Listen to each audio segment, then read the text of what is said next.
Your commentary on the twins' response to the youth service today was quite adorable. They were so entranced and could not believe how talented. They were like, what do we have to do to get to play like Adam Pole? They immediately went to the piano, both of them. And then I couldn't hear Adam's playing. That was the sad part. Tell them practice, practice, practice. Yes, so we're getting them a piano teacher in the fall. So this will be the perfect motivation. This was the perfect motivation. Yeah.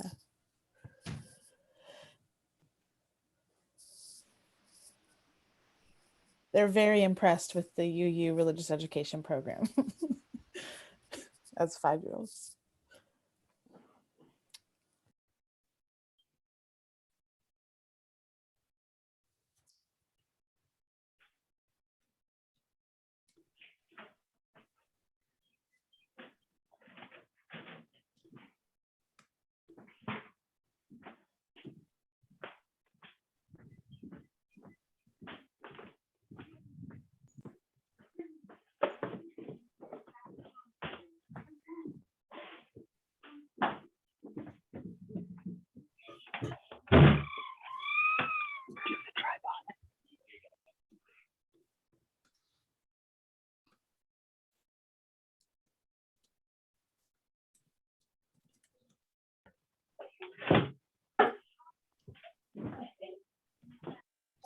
Shay, if you want to go ahead and get the main deck ready, we can just start sharing the first slide as we wait to get started. Bryce, did you see that John Duggar is waiting to appear as a panelist? No, I didn't. He just posted in the chat. Cool. If there's anyone that's speaking in today's meeting, and I know a lot of board members are, we'll need to make you panelists. So I think we need Aaron Golan, John Duggar, and Enos Hoster, because we're reading the covenant. Yeah. One moment. Sorry, Doug Abel. Doug Abel. I have promoted John Duggar. I'm here, but you can't see me for some reason. Or at least I can't see me. Is your camera on? So It's right here on my computer. I can't turn it off. You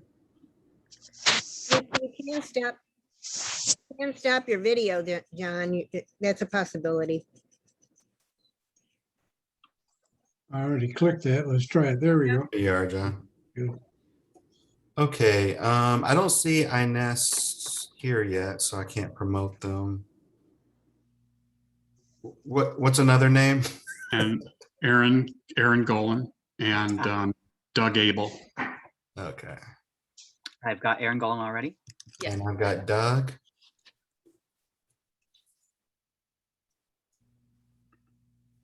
Are we expecting all the board members to be here? Alan Lee was unable, but I believe everyone else should be here. Okay, thank you.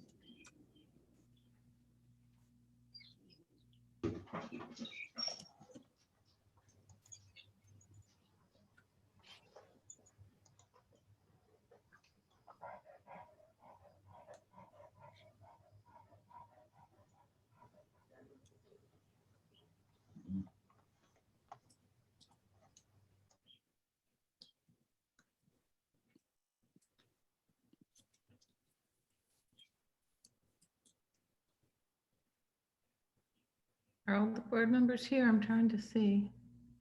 I don't see Sharon. Is she there?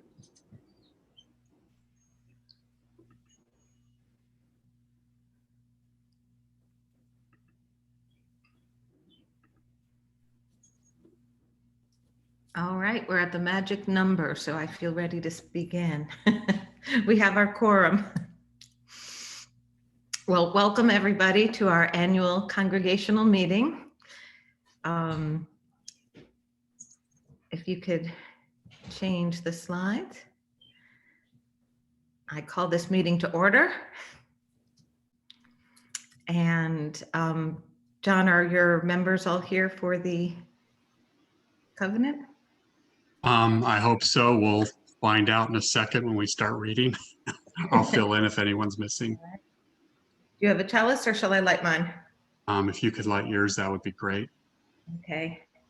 We will light our chalice and begin with words from our Healthy Relations Committee. Our covenant. We need not think alike to love alike. One of our Unitarian Universalist ancestors, Francis David, spoke those words more than 400 years ago to describe the foundation of our unity as a religious community. The purpose of this covenant is to increase awareness of actions that each of us can take to nurture and support our beloved community. To this end, we, the people of the Unitarian Universalist Congregation of Atlanta, affirm the following covenant of healthy relationships. We will be mindful of how we communicate with and about others. We intend to listen actively and seek to understand the perspectives and opinions of others. Use I statements when expressing our own views, always mindful that our thoughts and opinions may not be shared by others. Be respectful and kind in our words, tone, and body language. Use email and other forms of electronic communication with respect, kindness, and special care. We will seek a peaceful and constructive resolution process when conflicts arise. We intend to communicate directly with the person or group involved instead of gossiping or speaking negatively about others in the wider community. Assume that others act with good intentions. Check the accuracy of our perceptions and assumptions. Be forgiving and loving when we or others make mistakes. Apologize when warranted and seek to make amends. Call on congregational resources when help is needed.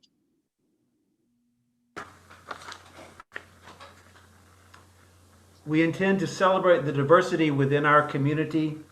We intend to reach out to others with warmth and kindness in a spirit of welcome. Recognize and honor the diversity of beliefs and spiritual paths within our community, including the words and ways people choose to express their spirituality. Be curious, appreciative, and informed about perspectives that differ from our own. Honor the contributions and needs of those who have been historically marginalized in the larger world and in our congregation, and to seek growth in our ability to be welcoming. We will build the common good. We intend to build mutual trust through an honest and responsible use of information, to contribute our gifts of time, talents, and financial resources, to encourage and support the involvement of everyone in the life of our congregation, to express gratitude and appreciation for the contributions of others, to respect the roles and responsibilities of congregational leaders, and to respect UUCA's established policies and procedures. This covenant of healthy relationships affirms the foundation of our unity at UUCA. Our commitment to one another ensures that our community will be a safe and inspirational place in which we as individuals and groups can live out our spiritual journeys.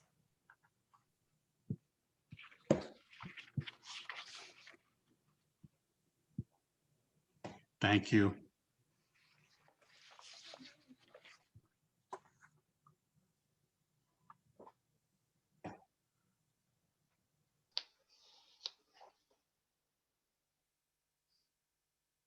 Okay. So our agenda today is first, we will have our decisive actions. We will approve minutes from our prior to congregational meeting. We will elect our new board of trustees, as well as our nominating committee and stewardship co-chairs. We will vote to adopt our values, mission, and vision. We will have a report from Project Phoenix and our endowment report, and we will then vote to approve a loan and to repay that loan to the endowment board. We will have our finance report, a COVID task force report, our minister's report, and the president's report. So we have a lot on our agenda. There will be time for questions and discussion, and let's get to it. June Lester and George Macon have agreed to be our co-parliamentarians. Our secretary today is Maureen McAndrews, and Jen Bain has agreed to be our timekeeper during the discussion periods. I'd like to remind everybody that everyone is welcome, but only those who have been members at least 60 days or youth who are joining after the last bridging ceremony and have an attributable contribution of record in the last 12 months may participate in the discussions and vote.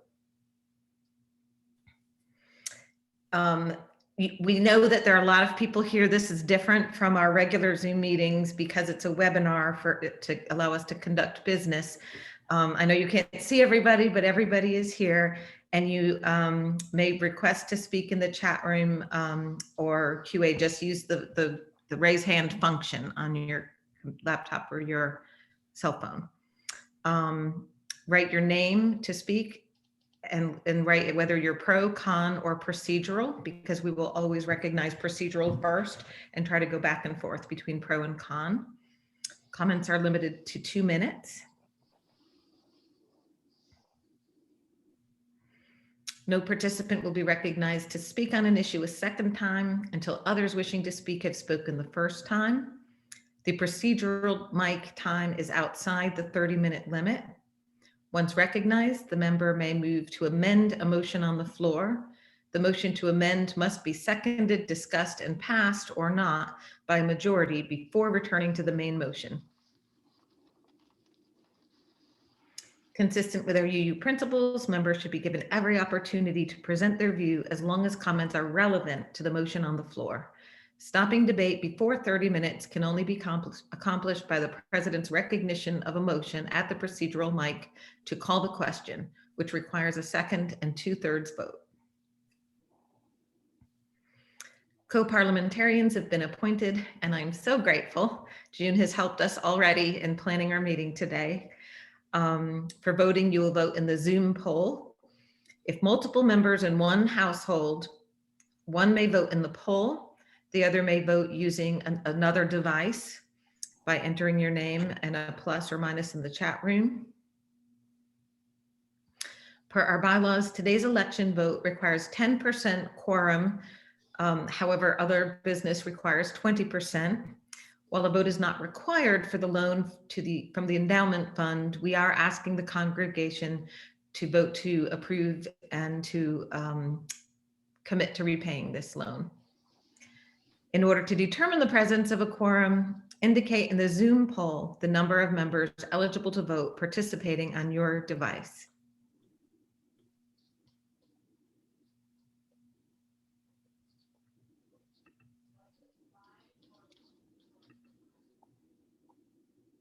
So if there are multiple members in your household, but each is participating from a separate device, you should say 1. If you're both participating from the same device, that's when you would add 2 or more. If you're a non-member, you are very welcome to be here, but you may not vote. You should select 0 for this question if you're the only person on your device.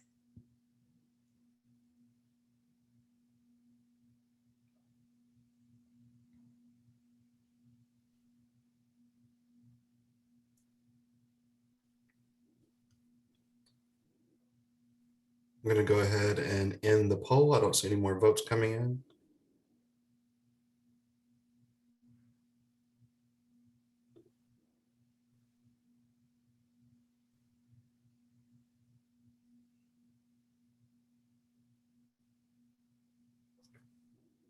So where it says, a question, where it says 77%, how many people is that? Oh, I'm sorry, you can't see the numbers. So we have, I'll start from the top. 11 people are at 0, so they're guests. We have 98 that voted 1. And we have 18 people that voted 2.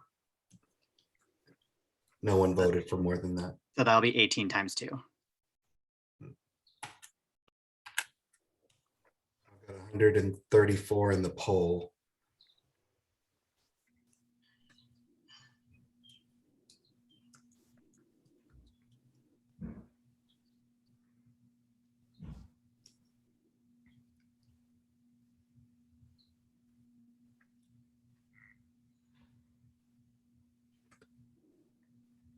We'll wait on our counters to give us the.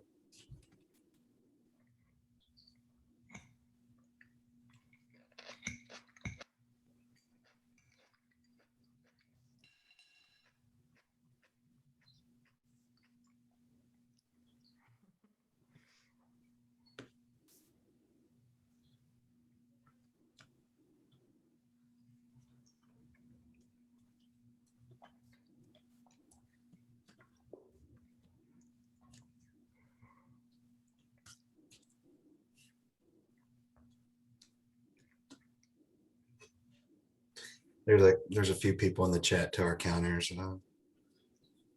I see Beth with one, Sally Riddle with one.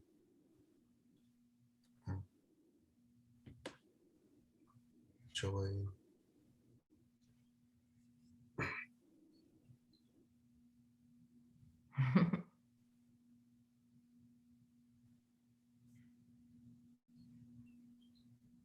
But is Sally saying she wants to use the poll though? Because she said, I believe Sally's just reporting one. Sally, you can put in the chat if that's correct. I think she's trying to say -1 because she did 2 instead of 1. Oh, Is how I'm reading it. Sally, can you let us know, please? And then we got an extra one for Ed Siller.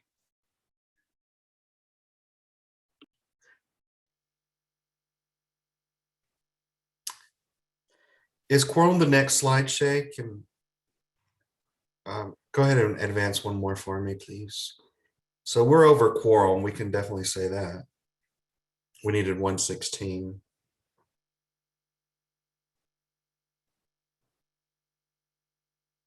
yeah, Sally's just saying one, but she's going to do it in the poll. Thank you, Sally.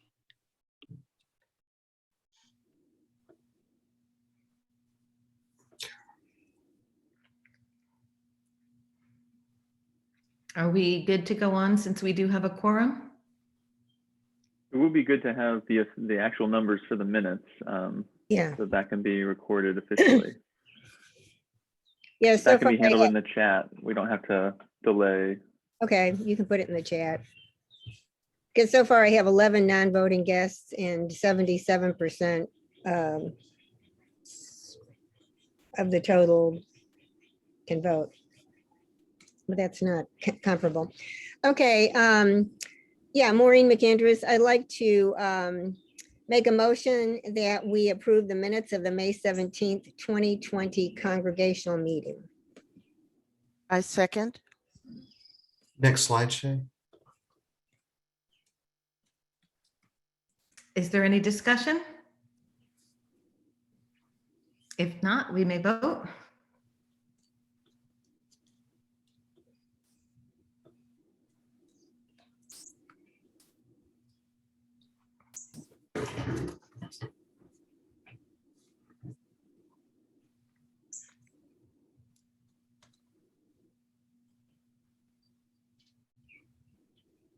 Everybody should be getting a little pop-up panel to vote on. They are flooding in.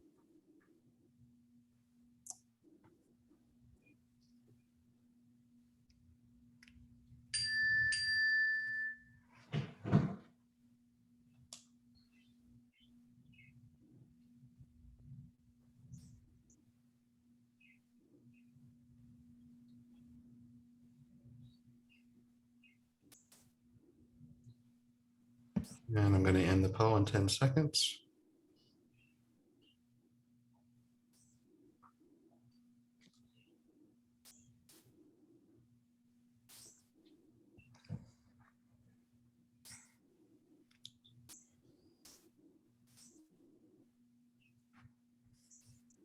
Okay, they are approved. And because the minutes hadn't been posted timely on the website, we delayed approving our minutes for the December 13th meeting. I know you all eagerly read them and studied them and are ready to vote on these today. Maureen. Yeah, and I believe that. Okay, now we're looking at the December 13th, 2020 congregational minutes, and I move to approve those minutes. They have been posted on our website. I need a second. We need a second. I second. John? Oh, okay, John Merkel. Thank you. Do we have any discussion on those minutes? Seeing none, let's vote.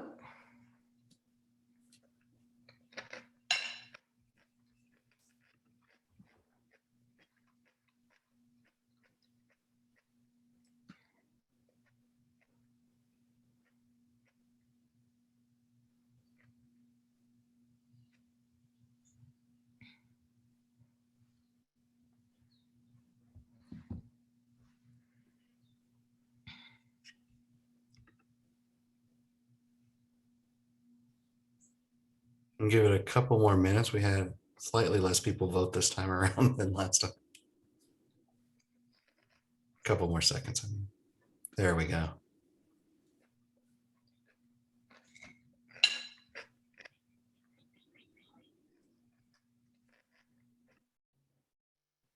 I'm going to share.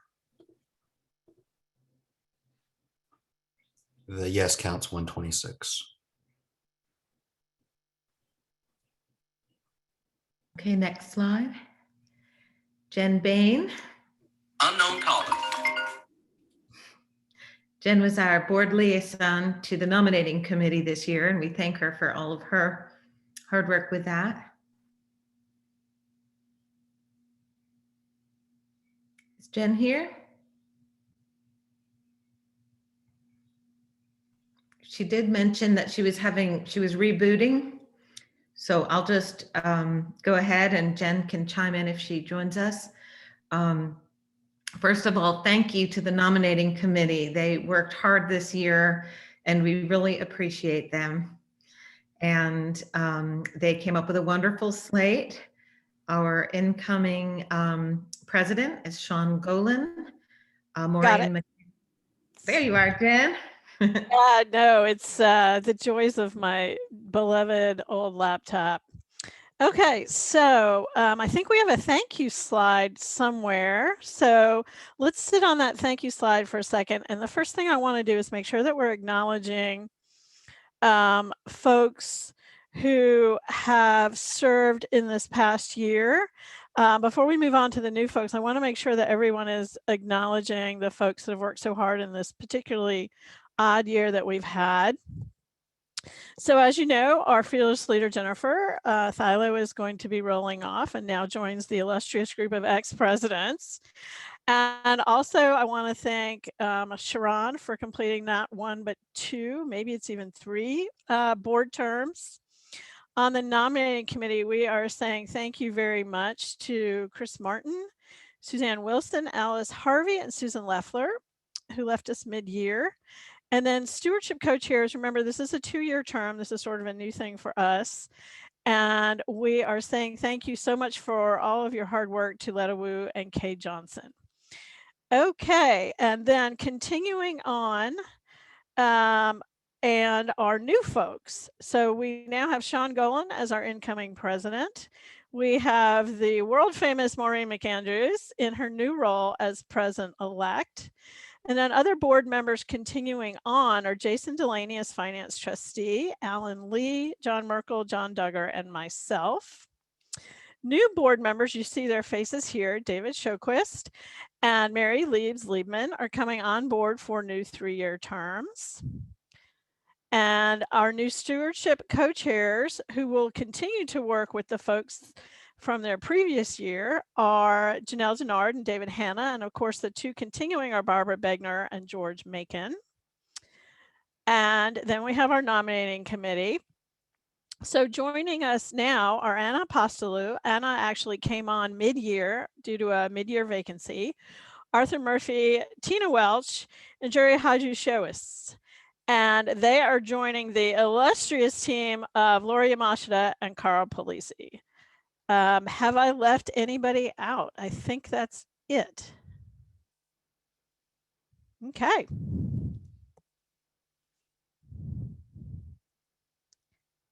Maureen, you're muted. Yes, I move that we elect the slate of candidates as presented by Jen Bain of the nominating committee. And the bios of these candidates were sent to the congregation with information about today's meeting. So you can, is there any discussion?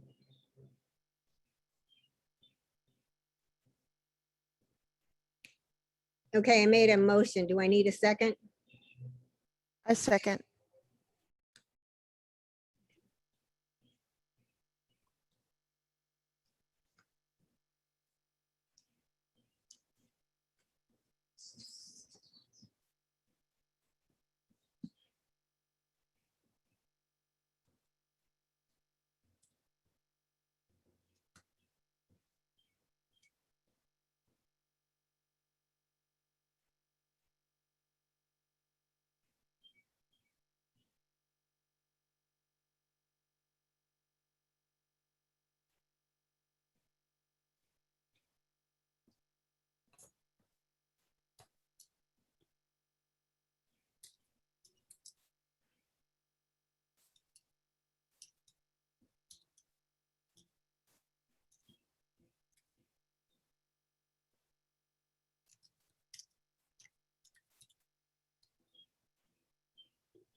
The yes count was 131.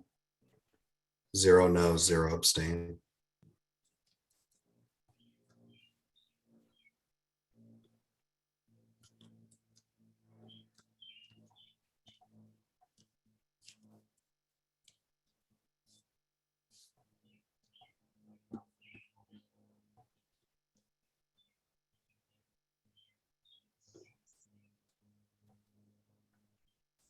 Jennifer, you're muted.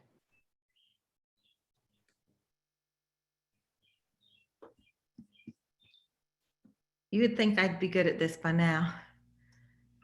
All right. Commitment to covenant is at the foundation of our UU religious faith. Our covenant of healthy relationships is our congregation's commitment to ourselves about how we'll behave, especially towards one another. The core of our covenant is making and keeping promises to one another about what will be different in people's lives as we bring our religious values to bear in the world. Deepening our covenant together was central to our process of visioning our future. Together, our board embarked on a 4-month visioning process. Out of this process, the board refreshed our values, mission, and ends to articulate our aspirations of what we hope to become and how we will impact our greater community.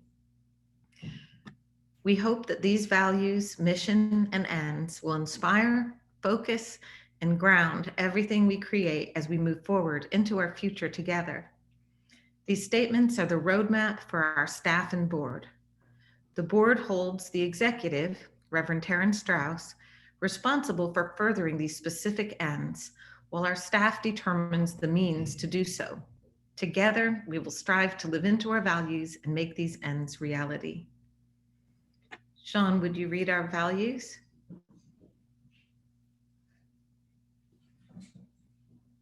Happy to. So our values are inspired by our diverse faith community. We affirm these values: wonder and awe, love and compassion, courageous engagement. Our mission is transforming lives through courageous action and soulful connection. And if board members will join me in reading our ends, UUCA is a vibrant, innovative hub of engagement for Atlanta and beyond, where together we articulate our Unitarian Universalist faith tradition and identity, teach it to our children, share it with others, and live it courageously in the world. Ground ourselves in creative, innovative worship and spiritual practice to nourish and heal our souls. Advance justice, wholeness, and equity for people our earth, and all life on it. Advance the goals of our anti-racism, anti-oppression, multiculturalism resolution. Create connected community that ministers to one another's physical, spiritual, and relational needs. Grow leaders rooted in and committed to our Unitarian Universalist values. Cultivate and embrace an increasingly diverse community of faith that will transform and enrich our congregation. Connect with resilience across differences, honoring our covenant of healthy relationships in all the work we do.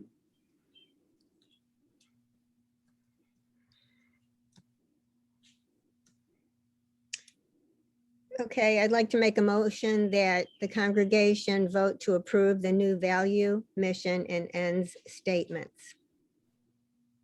Can I have a second? Maureen, I'll second. This is Jen. Thanks, Jen. Do we have any discussion? You can raise your hand or request in chat.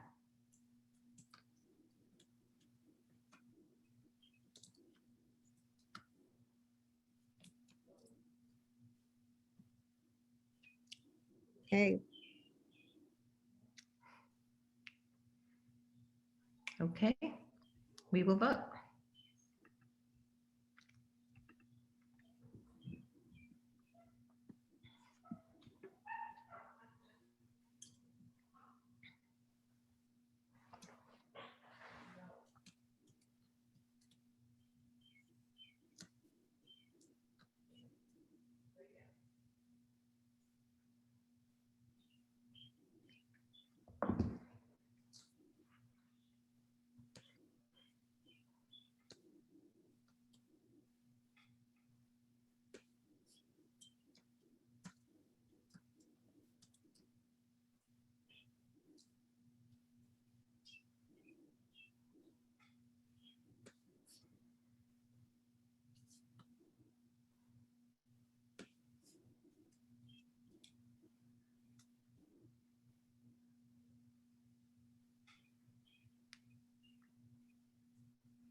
Still votes trickling in, so I'm giving it just a little.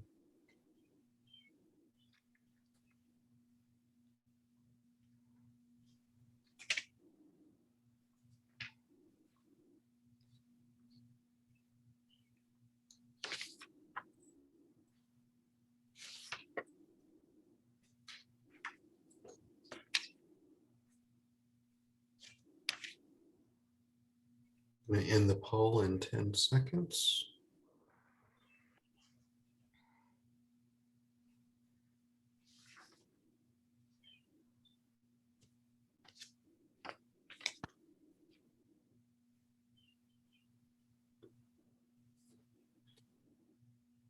The count is from the poll is 124 yes, 2 no, 5 abstain.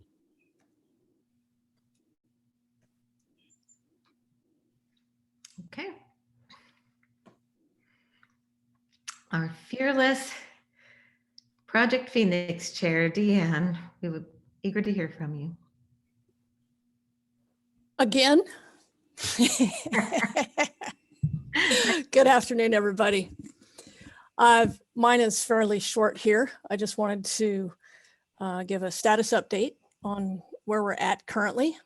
We received our 100% construction documents, and we have submitted those to DeKalb County for permitting, and they are under review through DeKalb County. Our land disturbance permit is very near completion. We actually expect that within days, hopefully. I've been expecting that for a couple of days, hopefully, but there, there it is. We've received our cost estimate from Choate, and we'll talk about that on the next slide in just a moment. We are working on our contract with Choate. That's being negotiated, bantied back and forth between the attorneys. We are in the process of obtaining our construction loan and the appraisal, and then it'll head to underwriting. And then we have the UCA and UCA Endowment Fund loan details that are being finalized. And we have renewed our lease to the Treehouse until the end of April of 2022. So what you see in front of you here is a summary of, to the best of our knowledge to date, our construction costs, and on the right-hand side, the identified funding that we have available.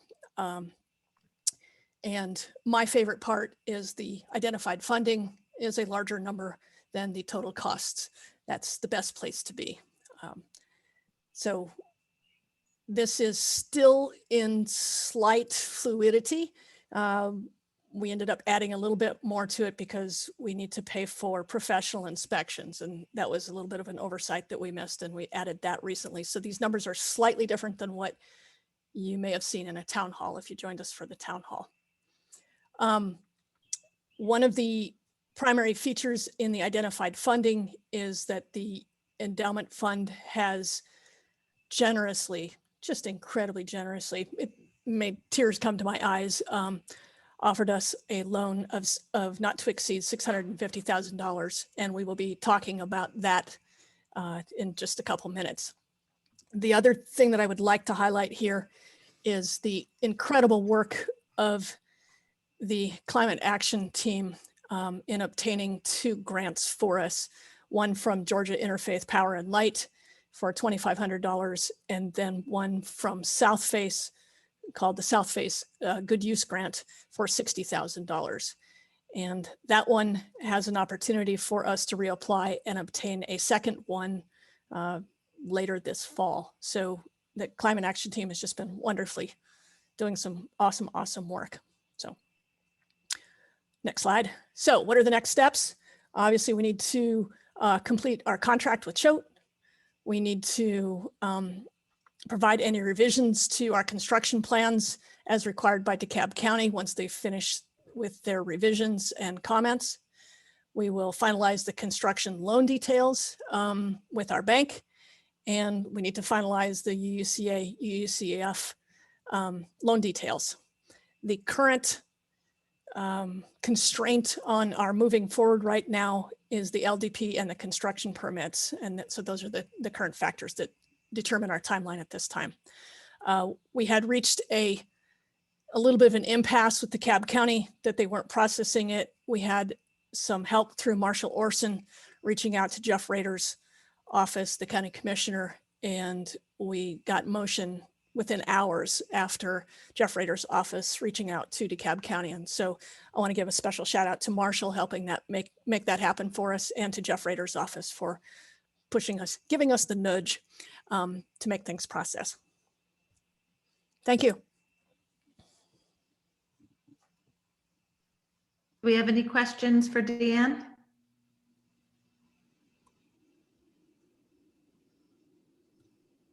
I'd see the one there from on the land disturbance permit. So yes, thank you. Julie Simon has their hand raised. Julie, you may need to unmute. That was from a previous vote. I'm good. Oh, I'm sorry. Thank you. Yep. All over your hand. If the panelists could help me keep an eye on those hands. Yeah. Question from Pax. Once permits go through, then construction starts. Then how long for construction?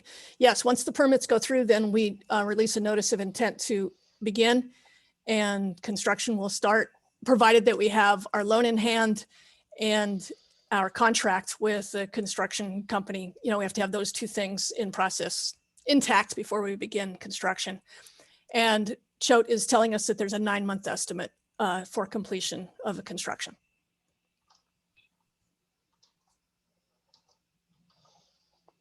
Which is why we upped did our treehouse lease for 1 more year. We felt like it was better to just negotiate for 1 more year rather than try and renegotiate again in 6 months from now. So it was, we got a better deal signing the lease for a year.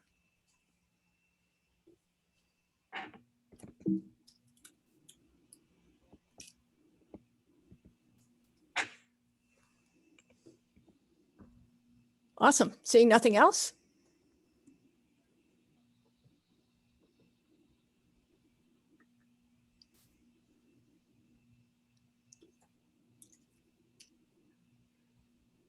Okay, we're running ahead of schedule. John, if you'd like to speak for the Endowment Board. Yes, good afternoon, everybody. I am John Guyton, and I am the treasurer of the Endowment Fund.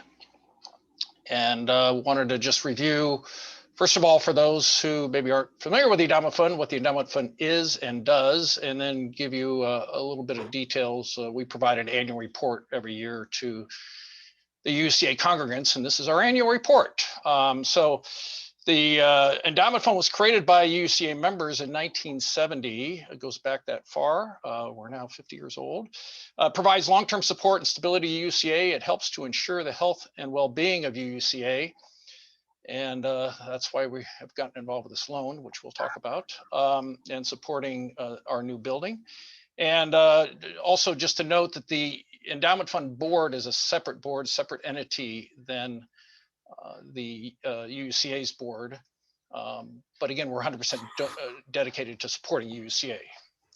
And then as it says, up to 3% of the assets are available for grants each year in a normal year. Obviously, this has not been a normal year in a lot of ways, but one of the ways is, of course, that we're going out of our way to fund, help support, I should say, and fund our new building.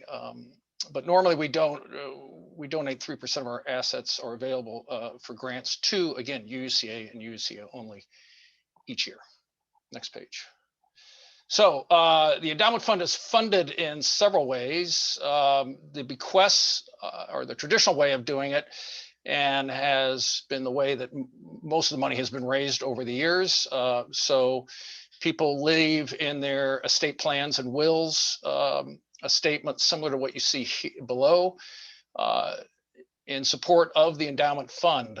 So if you are planning to update your will, or you would like to add this to your will, this statement is on the website, which you'll see at the end here, but it's just go to UCA's website and look for the Endowment Fund if you want this actual wording.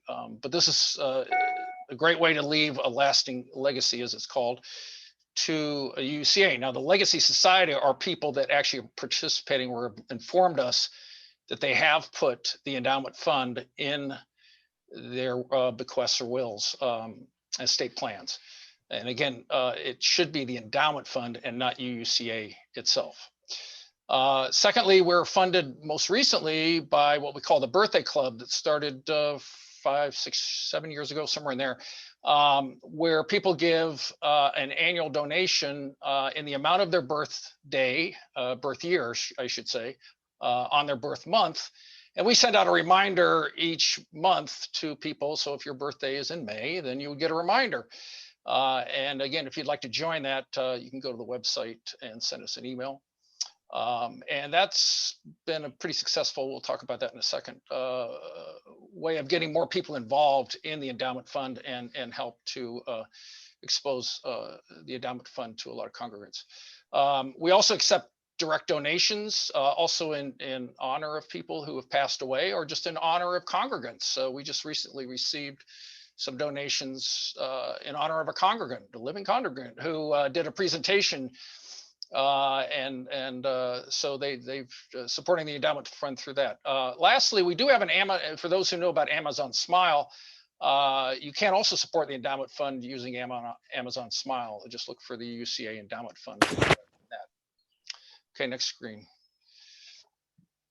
Okay, some of the highlights in the past year was last fall, so this is separate from any loan.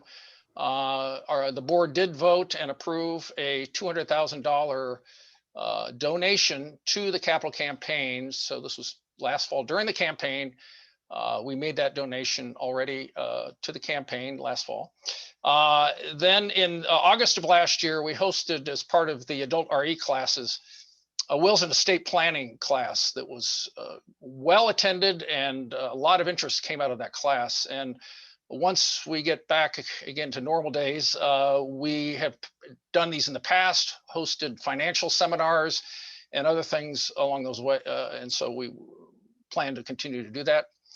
As you saw today, if you did attend the service, we awarded the Ryman Scholarship today. And I just wanted to note real quick, what it is for didn't really get discussed, but just so you know that this was established by somebody named Rosalind Riemann, spelled Riemann.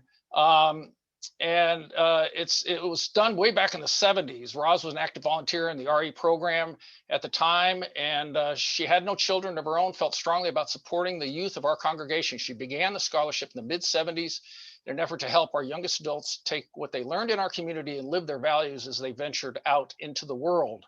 Although the actual sum of the gift was long ago exhausted, the Endowment Fund has continued to award in her honor this scholarship, and it's pronounced Riemann, by the way. So we award that each year. There is the youth coordinator, Ayana, this year, gives us the senior that they feel is worthy. Not every year, and we have some long-term congregants like Ellen Beatty and Dana Taylor that got it when they were high school seniors. So it's gone on for quite years. Quite an honor, and I thought Ayana did a wonderful job today. Talking about her own, she also received the award 2004. And then the other highlight this year is the loan, which I won't get into right now. Okay, next page, because we're going to be discussing that next. Okay, real quick, the asset value at the beginning of 2021, as you can see, $1,883,000, etc. Then at the end or the beginning of this year, it had gone down slightly, but keep in mind that we had made a $200,000 donation in the fall of 2020. So, and then as of the beginning of this month or the end of last month, you can see where the dollar is gone. So we have recovered from our $200,000 donation thanks to the stock market. We have a finance committee that's done a great job in investing in a variety of stock option, various funds, mainly mutual funds. And you can see how that has really led to a lot of growth. And so we are about growing the endowment fund long-term. So it's really a focus on long-term growth. And then you can see the donations that we received in the past year. So the 16,000 was last calendar year. The number, the 5,400 is so far this year. We have 56 Legacy Society members. So 56 people have indicated to us that the endowment fund is in their wills. And we have 116 people made donations, actual donations to the birthday club in the past year. So it's pretty active and it's really nice. Also, we saw a nice increase in the birthday club donations of 37% in dollars and a 32% number of people participated in the birthday club last year. So during the pandemic, we still saw a very nice increase. So thank you to everybody who supported and contributed in support of the endowment fund. Okay, next screen. My final screen. So here are the board of directors. This is the new board. The stars are next to our new board members. It's a 9-person board. And then I also want to thank Eric Pohl, who has been president for about 3 years. Godfrey Oakley and Dave Soquist, who also was vice president, for stepping off the board. Their terms were up. And actually, Dave is going on to the UCA board now. So thank you very much for all 3 of you. You were on the financial committee, and one of the reasons that we have done such a great job with our finances is because of the 3 of you, partly because of this. So thank you very much for that. Last but not least, there is the website and the email for the Endowment Fund if you'd like to get in touch with us. Okay, question from Helen Borland. I should have noted this. So our next meeting, they just stepped off in May, so our change is in May. Our next meeting isn't until May 24th. So that is when we will be voting on the new officers. I should have mentioned that. So thank you, Helen, for bringing that up. So we will be electing new officers at the May 24th meeting. So that's why there is no president and vice president currently. I didn't miss. Was there any other questions in the chat? I wasn't quite. John, there was one from David Hanna. Just could you repeat how to join the Legacy Society? Yes, if you want to email either me, David, you have my email, or you can email the Endowment Fund email address there. Either way, and we will put you in touch with how to do that.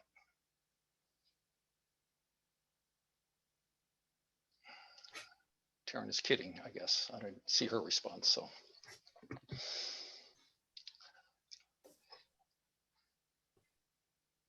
All right, thank you.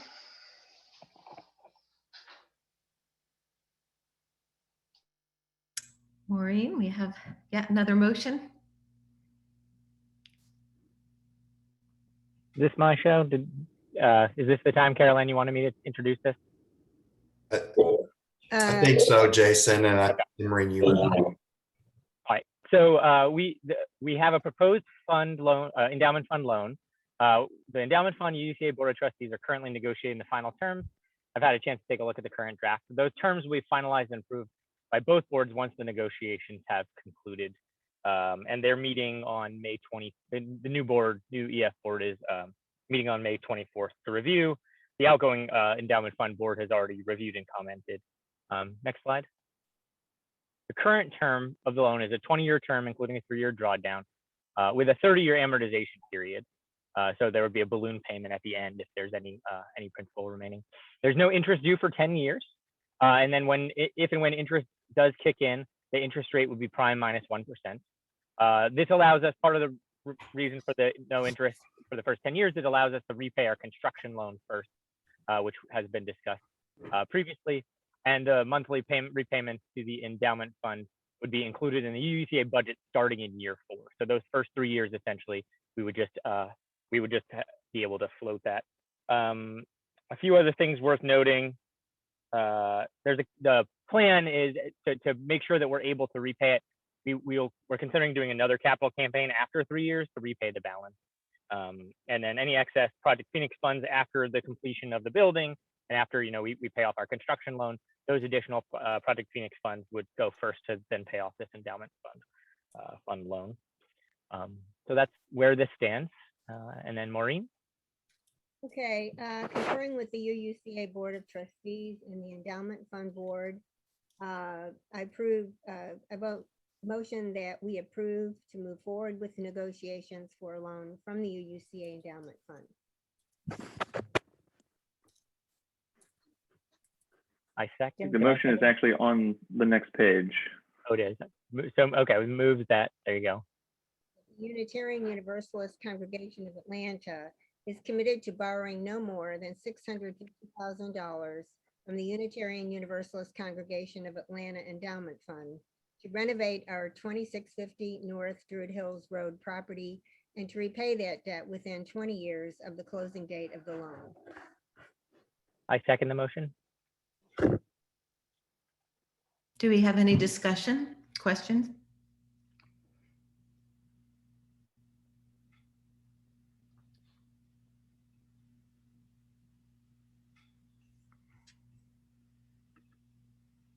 We got one from Natalie Sneddon. I recognize Natalie.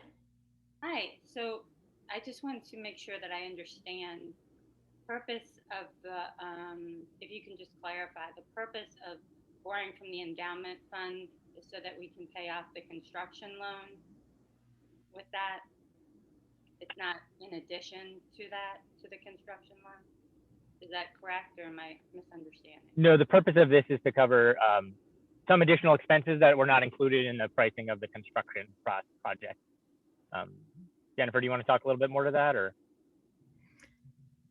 Yes, we are going to first take out our take the 650,000 from the legacy, from the endowment fund, and then to cover the remaining costs of construction, we will be taking out the loan.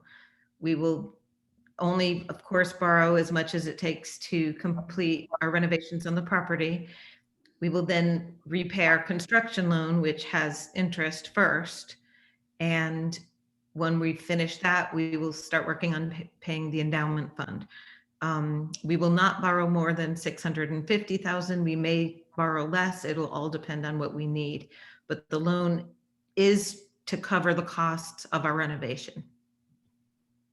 Yeah, so it's essentially to avoid needing to take out a mortgage in order to afford all of the things that the board and Project Phoenix feel are necessary to set us up in a building that will set us up for success.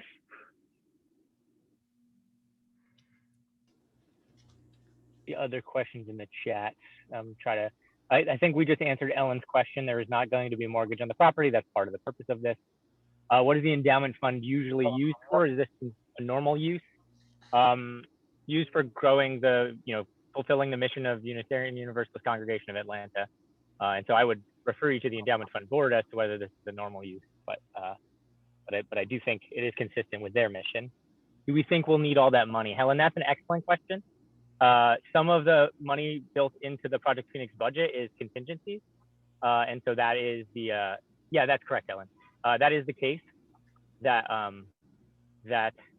the hope is we won't need to use that money, but we also want to do our due diligence and plan ahead in case we do need to have that money available for contingencies.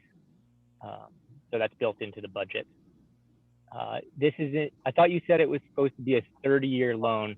It's a 30-year amortization, but we're going to be paying it back within 20 years with a balloon payment on the tail end if we get to year 20. The hope is not to get to year 20 and still owe any money. I mean, the plan, not even just the hope, but like we are building spreadsheets such that by the time we get to the end, we won't need to, but that is the structure of the agreement, that if we get to the end of year 20 and we have not finished paying down this loan, we would pay it all in one lump sum at the tail end. People can correct me if I interrupt and correct me if I'm incorrect in any of these answers. This is in addition to the $4 million that has been pledged by members. I assume this means everyone will be asked to pledge more to pay both. That's a great question, Helen. I think the reason that we're structuring it so that none of the repayment on this loan happens until after the first 3 years is that we hope to close out the existing capital campaign pledges. We are going to close out the capital campaign pledges those first 3 years, pay back the construction bridge loan, which covers the construction costs, and then we will then have to pay back this loan, which is smaller and which is dedicated. I mean, in principle, the money's fungible, but what it's aimed at is improvements in the technology that we'll be using so that we can continue to provide people access if they can't come physically to the building, that we'll continue to be able to provide worship services at a distance, also furniture and furnishing and equipment. So not exactly construction costs. And the plan is to do a capital campaign at that point, hopefully with a larger congregation that we've grown. So on one level, yes, we will be asking everyone to pledge more in 3 years, 4 years. On another level, I think it will give an opportunity to new members to buy in and participate with in the making this our home. Secretary motion 20 years. Are there any things I missed? I know that was fast responses, but I just want to make sure everybody. There are a few. Yeah, I see in the chat here, I think I can take them there. So Bailey, yes, there is the bridge, what we're calling a bridge loan is the commercial construction loan, and that's being taken out to cover the gap between people paying their pledges and us receiving that pledge money. So the plan is to pay that first because it has interest due, right away, and that does have, a lien on the property. So the idea is to pay that immediately or as quickly as possible. And then instead of having a mortgage, we are going to owe the endowment fund, which is, much more preferable. It's like a commitment to ourselves. It is an unusual use of the endowment fund, but it is, I think, an incredible gift and privilege for us to have the endowment fund support to enable us to move into this building without a mortgage. And the idea is, unfortunately, construction costs have increased over the course of COVID. Some of the materials have gone up in price. It also there are contingencies which cover some unforeseen increases in cost, but completely unforeseeable increases are not included in this number. This is, to the best of our knowledge, what it will cost to build what we need. Quick, we only have 2 million. Sorry, go ahead. Oh yeah, you want to answer Angelica's question. That makes sense. But also, if Carol Ann is available, I'd love to have her chime in, just because she's probably the one having written up the pro forma and the agreement. She's probably the one who has the most expertise on it. You guys are doing a great job explaining it. I want to take one more stab at the third-party construction loan, because it could be confusing for people. Because if you look at the schedule of cost and where the money's coming from that Deanne presented, you don't see that loan showing up there. That's because Sean is absolutely right. The construction loan that we're going to be taking from a third party is meant to help us with the timing of, we want to get this thing built in 9 months, but our pledges are going to come in through 2024. So we've got a timing problem. So what we can do is we can pull down on the bridge loan from the third party lender, and then as the pledge payments come in, pay that loan off. So it's purely for timing that we need that construction loan from somebody other than the endowment fund. So that's what that's about. They get paid interest. They get amortized by every dollar that comes in until they get paid off. And then the remaining pledge payments that keep coming in over time go to pay down the endowment fund loan, plus, extra money that we identify as we go forward. So I just wanted to be clear on that there's a third-party construction loan that helps us with the timing of the pledge payments coming in. And there's the endowment fund loan, which gives us like a longer time to repay some of those extra expenses that we now have.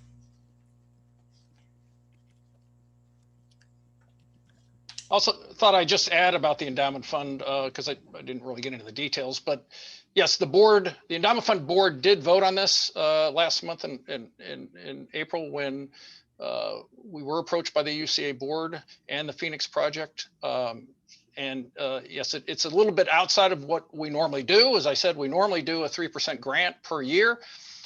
We are obviously making an exception to that, but we feel this is in our overall mission to support UCA's long-term future and long-term stability. So yes, we probably will not be doing a whole lot of grants in anytime soon, since this is, but again, this is not a grant, this is a loan. Now, we did do the $200,000 donation previous to this, which was, you consider that a grant, an actual payout. So, and we did that because we're combining several years together to make that $200,000 donation. So kind of two separate things. But yes, it does fit in our mission. Carol Ann, there's a question in the chat. Why do we have only 2 million left from the sale at Cliff Valley? And I feel like you're probably the best one to answer that. Well, actually, we have a little more than that, but some of it has been used to support UUCA operations and continues to be used to support UUCA operations and continuing expenses at 2650. What I mean by that is we have to pay rent on the treehouse space. That's currently in the UUCA operating budget. So any support we give to that helps support that. We have many storage units that have a lot of our furniture and stuff that we couldn't fit in the treehouse. That gets paid. We have to maintain the 2650 property. We have to pay utility bills. We have to get the grass cut. We have to insure the property. All that kind of stuff gets paid out of the Cliff Valley proceeds. So we spent $5.6 million to buy 2650 North Druid Hills. So that's where a big slug of it went. We've bought some equipment. We've, had ongoing expenses. We had moving expenses to the treehouse. So if you really want the detail, we can give you the detail because Travis has done and Bryce have done a great job tracking, making sure that the money that's been coming out of the Cliff Valley sale proceeds has been used for purposes either to support the new property or finding the new property, getting into the new property, or operating expenses that we knew we'd have to support UUCA with, because we anticipated when we sold Cliff Valley that some of our pledges would go down, members would decide to go elsewhere or sit on the sidelines, or, we would lose rental income. We took all of that into account when we set aside money to be used to support UUCA during this process. So there you have it. We've got 2 million dedicated. We've identified another 100,000 that we're comfortable we're going to be able to transfer over to support 2650. That appeared in the costs and sources of funding chart that Deanne showed you. 100,000 moving over from what has now been designated to help support UUCA, we think can come over and help support 2650. So I see people are thinking of calling the question, but I just quick want to answer Jeff Nickerson's question he's asked several times. Are we concerned about increasing construction costs?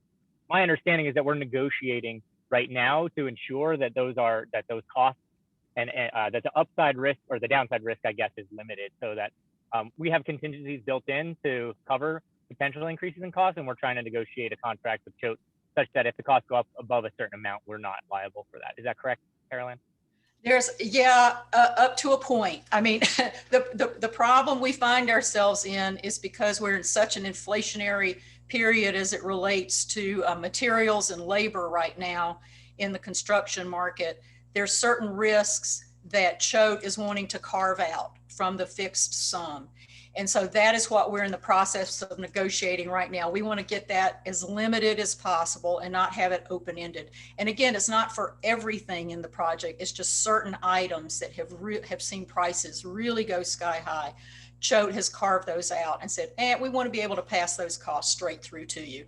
So that's what we're in the process of negotiating. I will share with you that built into Choate's quote to us for what they will charge us to do this project, they have a 5% contingency built into their numbers, which is $309,000. So that's a bucket of cash. Also within our numbers, we've set aside $100,000 on us as owners contingency. So that's, another potential cushion that we have. So I will not tell you that it's an absolute fixed price, no increases at all going to happen to it, because it's construction, and that just doesn't, and it's construction now in the age of COVID where there's some craziness going on. So, but we are doing everything we can to mitigate any cost increases and, get them squeezed down as possible and as manageable as possible. So from a procedural point, I need to say that we have had a request to call the question. Did she actually call it or ask if it could be? She asked if it could be. So we can call the question. And if someone does call the question, we would need to have a vote. And I believe, June, we need to have a 2/3. 2/3, yes. Okay, she has called the question in the chat, so that is not debatable. We need to vote, and it requires a 2/3 vote.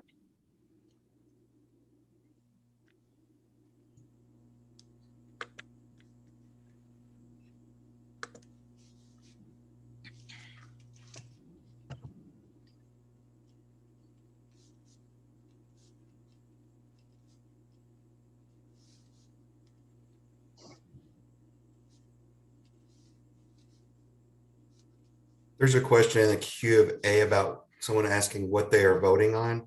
We are voting right now on whether to go ahead and move forward with the vote or to continue discussion. So if you vote no, that means you would like to continue speaking about this.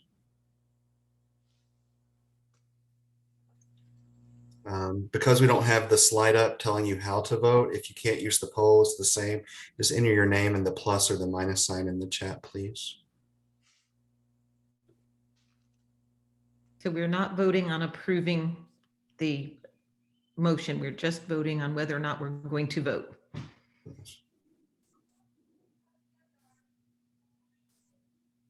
Give the poll 10 more seconds.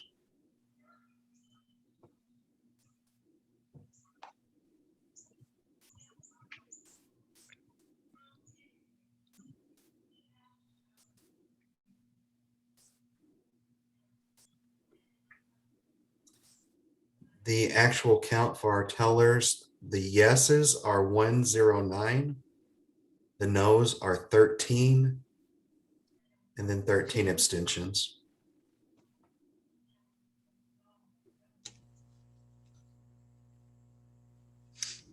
So we call the question then. Bryce, does that count the people in the chat? That was just the poll votes, but I think the poll votes alone have it. Yeah. Okay, then we are ready to vote on the motion.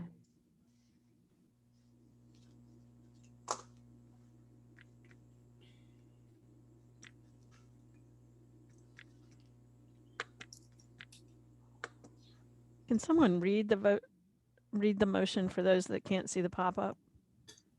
Shay, can you move back to that slide for us, since it is a longer one?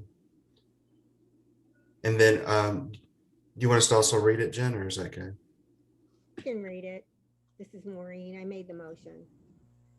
Be it resolved that the Unitarian Universalist Congregation of Atlanta is committed to borrowing no more than $650,000 from the Unitarian Universalist Congregation of Atlanta Endowment Fund to renovate our 2650 North Building, North Druid Hills Road property, and to repay the debt within 20 years of the closing date of the loan. The motion had been seconded by Jason Delaney.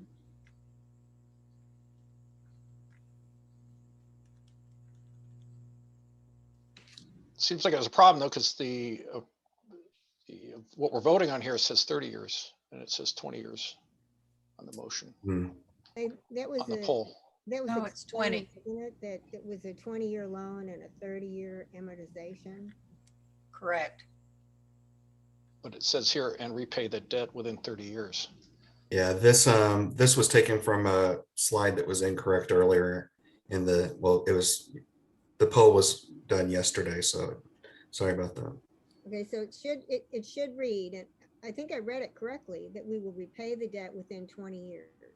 Yes. Okay. Yeah, I'm talking about the poll, what's on the poll, not what's on the screen, the presentation. There's two ways we can go about this. I could go and create a new poll and trash this one. If you think that would be better, I'd be happy to do that. You think we should revote? It will be cleaner in case there's any question or anybody has any related to what was in the poll and the difference between what the wording there and the wording on the screen. Very good. Give me just a second. I have to go into the web to do that.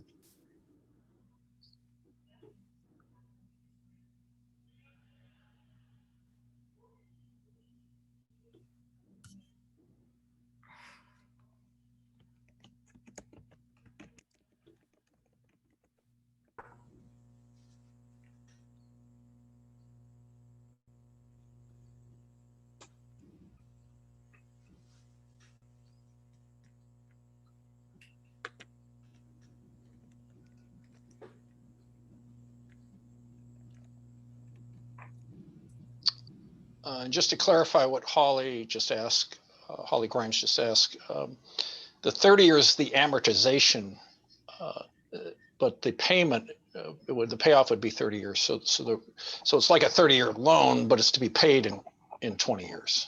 Is that the way to say it, Caroline? Let me take another stab at it. So we have 20 years to pay it back. It's a 20-year loan. The amortization is based on 30 years. That means at the end of the 20 years, if we don't have a capital campaign or something else to pay it off, we'll have a balloon payment in the 20th year. So hopefully that makes it clearer. It's a 20-year loan with 30-year amortization, which means you have a balloon at the end of the 20th year if you haven't identified some other source of repaying it faster than straight amortization. And what the 30-year amortization provides us is a reduced monthly payment value. So it's less strain on the operations costs using the 30-year amortization rather than a 20-year amortization.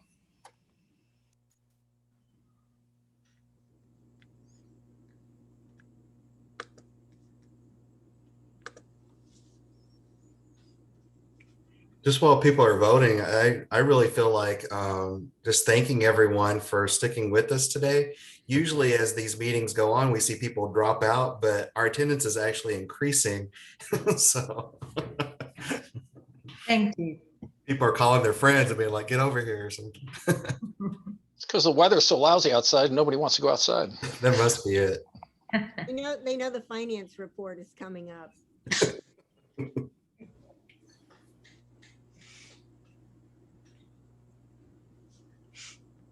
Based on previous votes, I'm expecting about 12 more to come into the poll. So I'm just keeping an eye on the poll. We're still right on schedule. Thank you, everybody.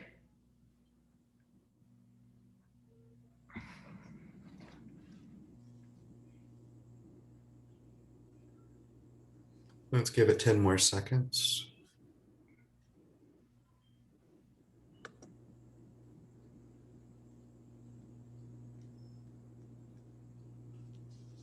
One thing I have learned is we have a patient and resilient congregation. I'm proud to be associated with all of you. Here are the vote counts from just the poll portion. We have 123 yeses, 1 no, 2 abstain.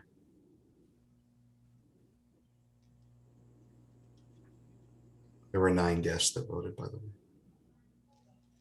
Or that didn't vote, but that voted in the poll. Indicated in the poll, that's better.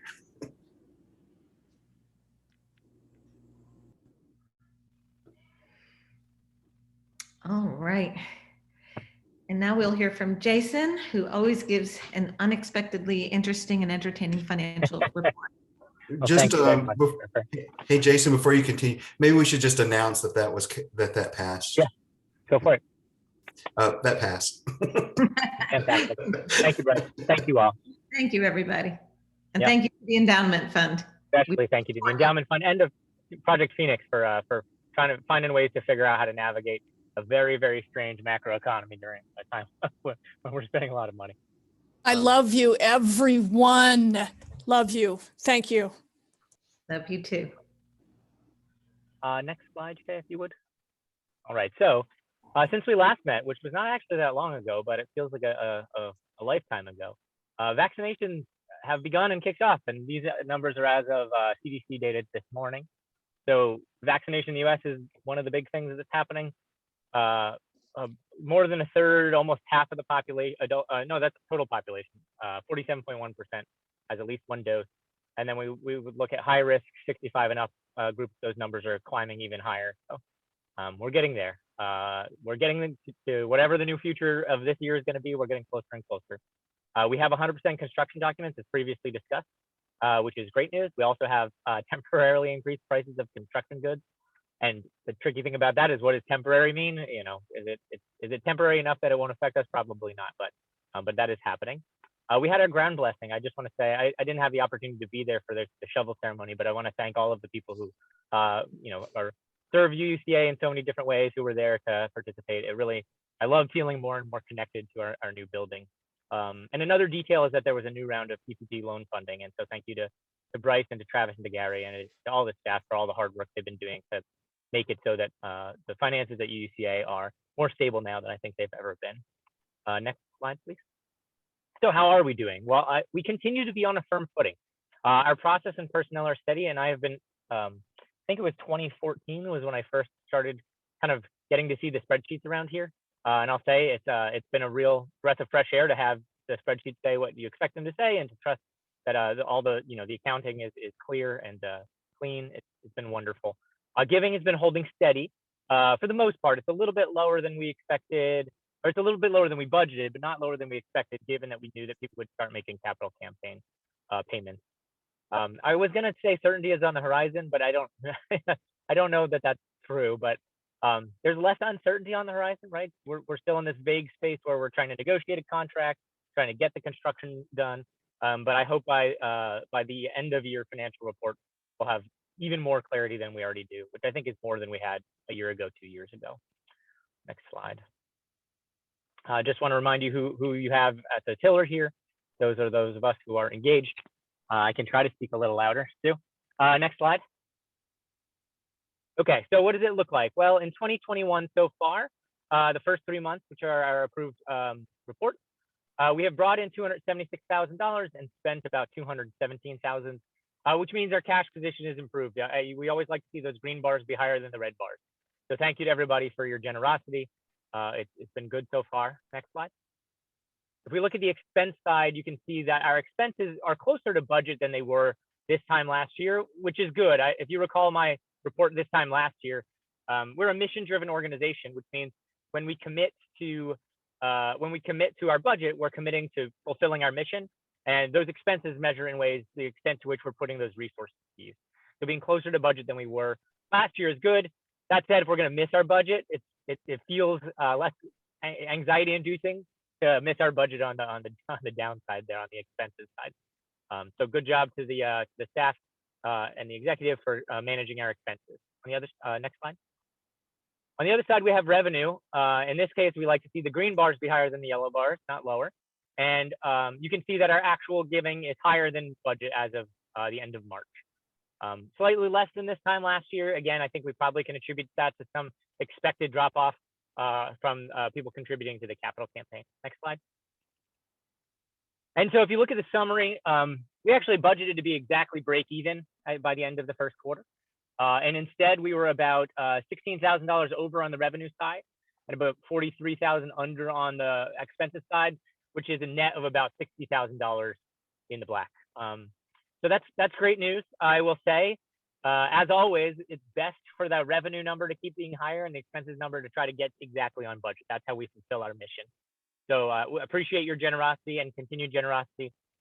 Feel free to invite friends, send the YouTube link to people, or just send a paypal.me link to people. I want them to be at our worship, but from my finance trustee self, I'm happy to take contributions. So what can we learn? Context matters. We know there's a capital campaign that people are contributing to now. And so I think that we can probably attribute the revenue slight drop off to that. Our expenses are well within our budget. So we are living within our means. Next slide. So again, to sum up, how are we doing? We continue to be in a good position. We have stability, we have clarity in terms of what's going on. The PPP loans that we've had, we still have 2 of those. Bryce and the team are working on getting the first loan forgiven, but they secured a second loan, which also looks like it may be forgivable. We have not actually needed to use them. We've raised more than we've spent. So thank you again for your generosity. Those PPP loans have thus mostly served just as having kind of a net underneath us while we were engaged in the Highwire act of trying to do a brand new type of congregational community online. So I've really benefited personally, probably more than anybody, from the emotional security that those loans have given. So personally, thank you, Bryce. But I think our whole congregation has benefited from having that security. And we're looking forward to our new home. I think a lot of us are excited to get to the point where we're actually building and breaking ground. I will say, having looked around, having friends who are engaged in their congregation, people of different faiths, UCA is a real bright spot among institutions at the moment. We have good financial management. We have connected community, even though we are at a distance from each other. And our finances are just one aspect of the health of this community. So thank you to everybody who has supported us. Thank you to everybody who, thanks, Bernie. Thank you to everybody who's been supportive emotionally and spiritually and in a community way, as well as with your donations of time, talent, and treasure. I'll gladly answer any questions if we have any, but I also eagerly await the COVID task force report. So. Thank you so much, Jason, for such a clear and wonderful report. Do we have any questions for Jason?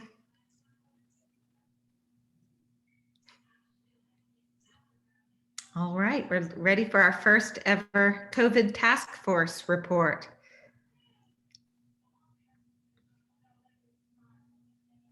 Taryn and Janet. Yeah, great. So I'm going to mainly offer this report, and Janet Fulton will stand by to help answer questions that I may just need supports. So I just want to help. Most of what I'm going to do with you today is report out from our task force and where we've been, and also just help frame how all of us are going to kind of move into this new reality that is swiftly changing all the time. So the facts are, can you all see me? Because I'm like still seeing Jennifer. Is everybody seeing me on your little screen? I mean, I do. Okay, great. That's fine. So anyway, so we've been hard at work for a few months now, forming an action plan that is rooted in our shared values. And the truth is, we completed a lot of really beautiful work together. And I mean that very specifically. It was beautiful. We had this beautiful infographic. We had these phases of red and orange and yellow and green to take us through, what things look like when we're in the red versus when we're in the yellow. And then we even, Shay Stewart, who's now on board as our communications coordinator, even created this beautiful graphic of a phoenix in all of its phases of molting and regenerating and resurrecting. And that, we spent many hours together Wednesday night completing that infographic for you and for this moment. And then Thursday came along, and with it, a pretty major kind of reversal or just a lot of new information from the CDC. And so, we just had to scrap pretty much everything that we had put together, and then people had to live their lives. And so, we're still kind of sitting with a lot of mystery right now around what to do in this moment. So let's go on to the next slide, because the slides are going to cue what I'm going to say. I can't really remember everything I said I would say. Oh yeah. So we are, so I'm calling this phase, this is just my term for this phase of the pandemic, emergence. And, it's untimed. I don't know how long we will be in our emergence as we're sort of slowly stepping into a new future together. So this is our emergence phase, okay? And I think a helpful frame for our emergence is to consider 3 S's. The first of which is safety, always keeping in mind that we have a primary commitment to safety, keeping the most vulnerable among us safe. I'm just assuming that there's a special place for ministers who get to the pearly gates of heaven who have not had any COVID transmissions in their congregations. And I'm like really hoping that that's where I get to go. So I am I'm very focused on not having any COVID transmission in our community, in our congregation, because of one of our events. So safety of the most vulnerable. And the fact is that who is the most vulnerable changes in this pandemic, right? It's not always the same population. So at this moment in time, safety of the most vulnerable people are the ones who are not eligible to be vaccinated, and that is our children. And so just like the children and families and everybody stayed home to protect early on in the pandemic, those who were the most vulnerable at that time, elderly and other people with, with high rates of serious illness and death, we all stayed home. So now we are going to consider the safety of the most vulnerable, those who are not eligible to be vaccinated. And the second S is selflessness. So I think approaching this emergence in the spirit of selflessness, in the spirit of lifting up the safety of those whose need to stay safe may come before our individual desires, is going to be really important during this time. So selflessness. And then satisfaction. Basically, I have satisfaction here because I think as much as we want it, I don't think we're going to all be satisfied with what is going to come out of what is going to happen during this period of emergence. I don't think we will be satisfied. So safety for the most vulnerable means we really are not ready to gather for worship, big, lots of hundreds of people in worship indoors until all of us in our congregation are eligible to be vaccinated. And so with that, we also are really taking a stance that we at UCA would like to encourage all of you to be vaccinated as soon as it does become eligible for you to get vaccinated. So we are strongly at this point taking a stance of strong encouragement that the more of us that can be vaccinated, the sooner we can gather. And selflessness. So one thing that's going to be really important in this emergence period is the words unanimous consent. So that means that if you are having a small group event and one of you does not want to take off their mask, we are not going to pressure that person to take off their mask or to remove their mask. We are not going to pressure people to come indoors if they prefer to stay outdoors. We are not going to pressure people to just sit a little closer because the space is too small. And so we have to crowd in. If somebody does not want to crowd in, we are not going to pressure anyone. So unanimous consent means that if you are going to hold a group meeting, that you need to plan ahead and make sure every single person in that group or group gathering understands what's going to happen. Is the event going to be indoors? Are they going to be able to stay distanced?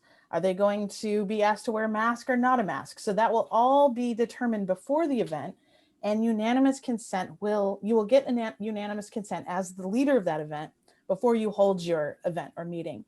So rather than getting there and then beginning to pressure, let's just take off your mask or, that kind of stuff. So we're not going to have a culture where we are pressuring others beyond their personal safety. We're going to respect people's decisions if they're making a particular decision that they feel is going to be safest for them.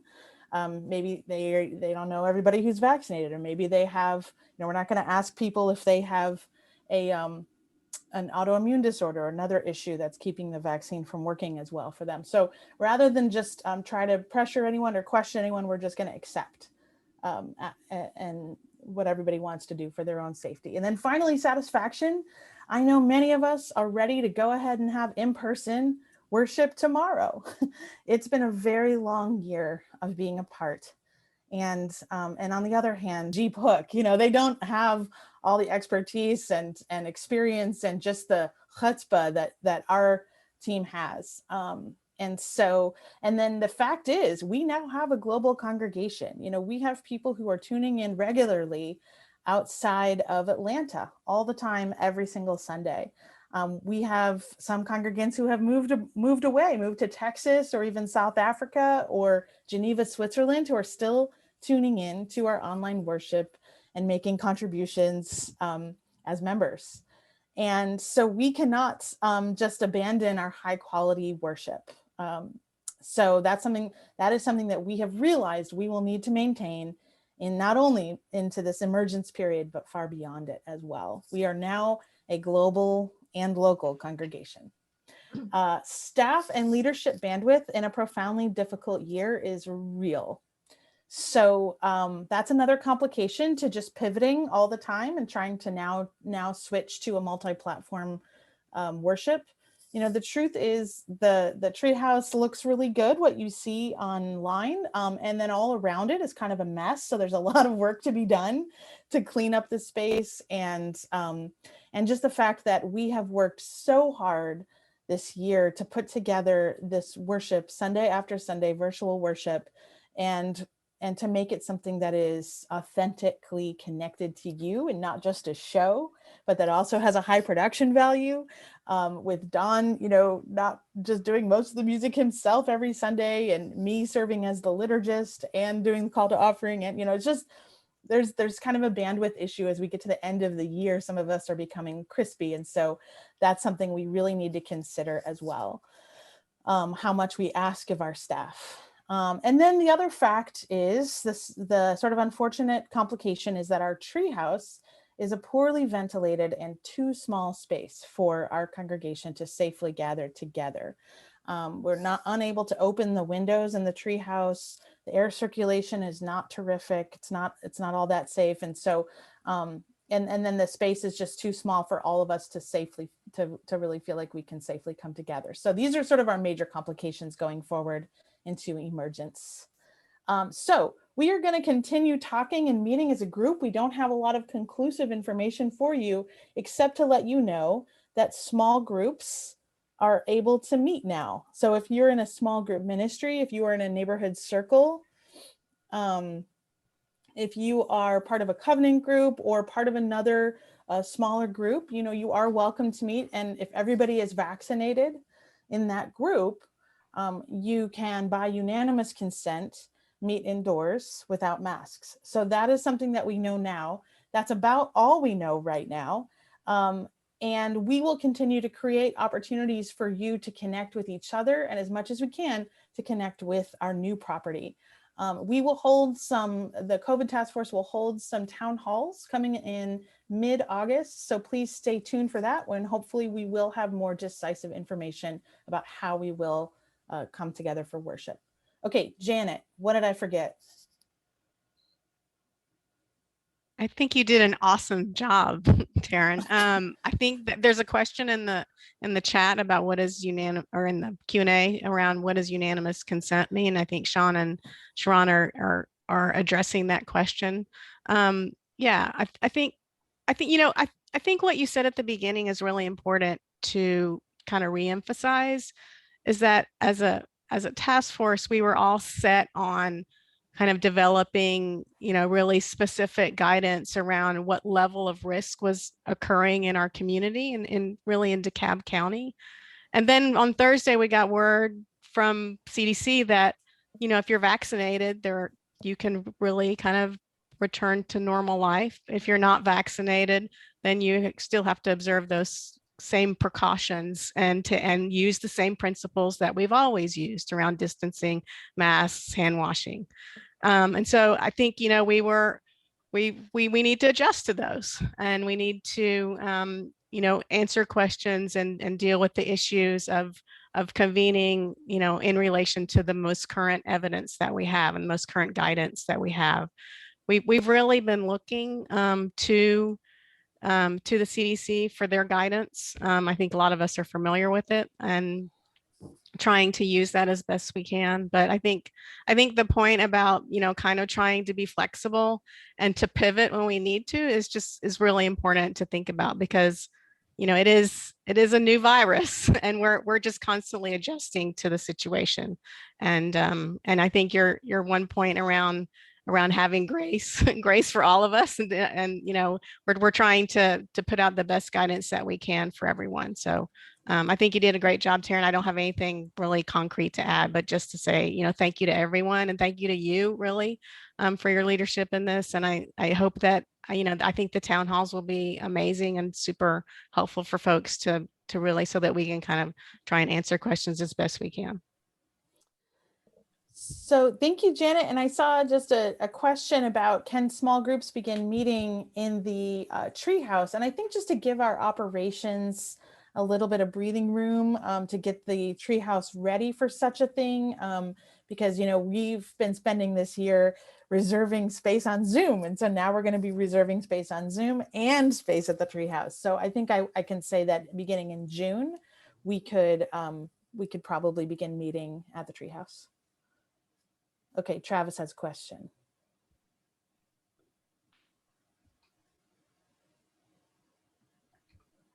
Travis, you should be able to unmute and speak.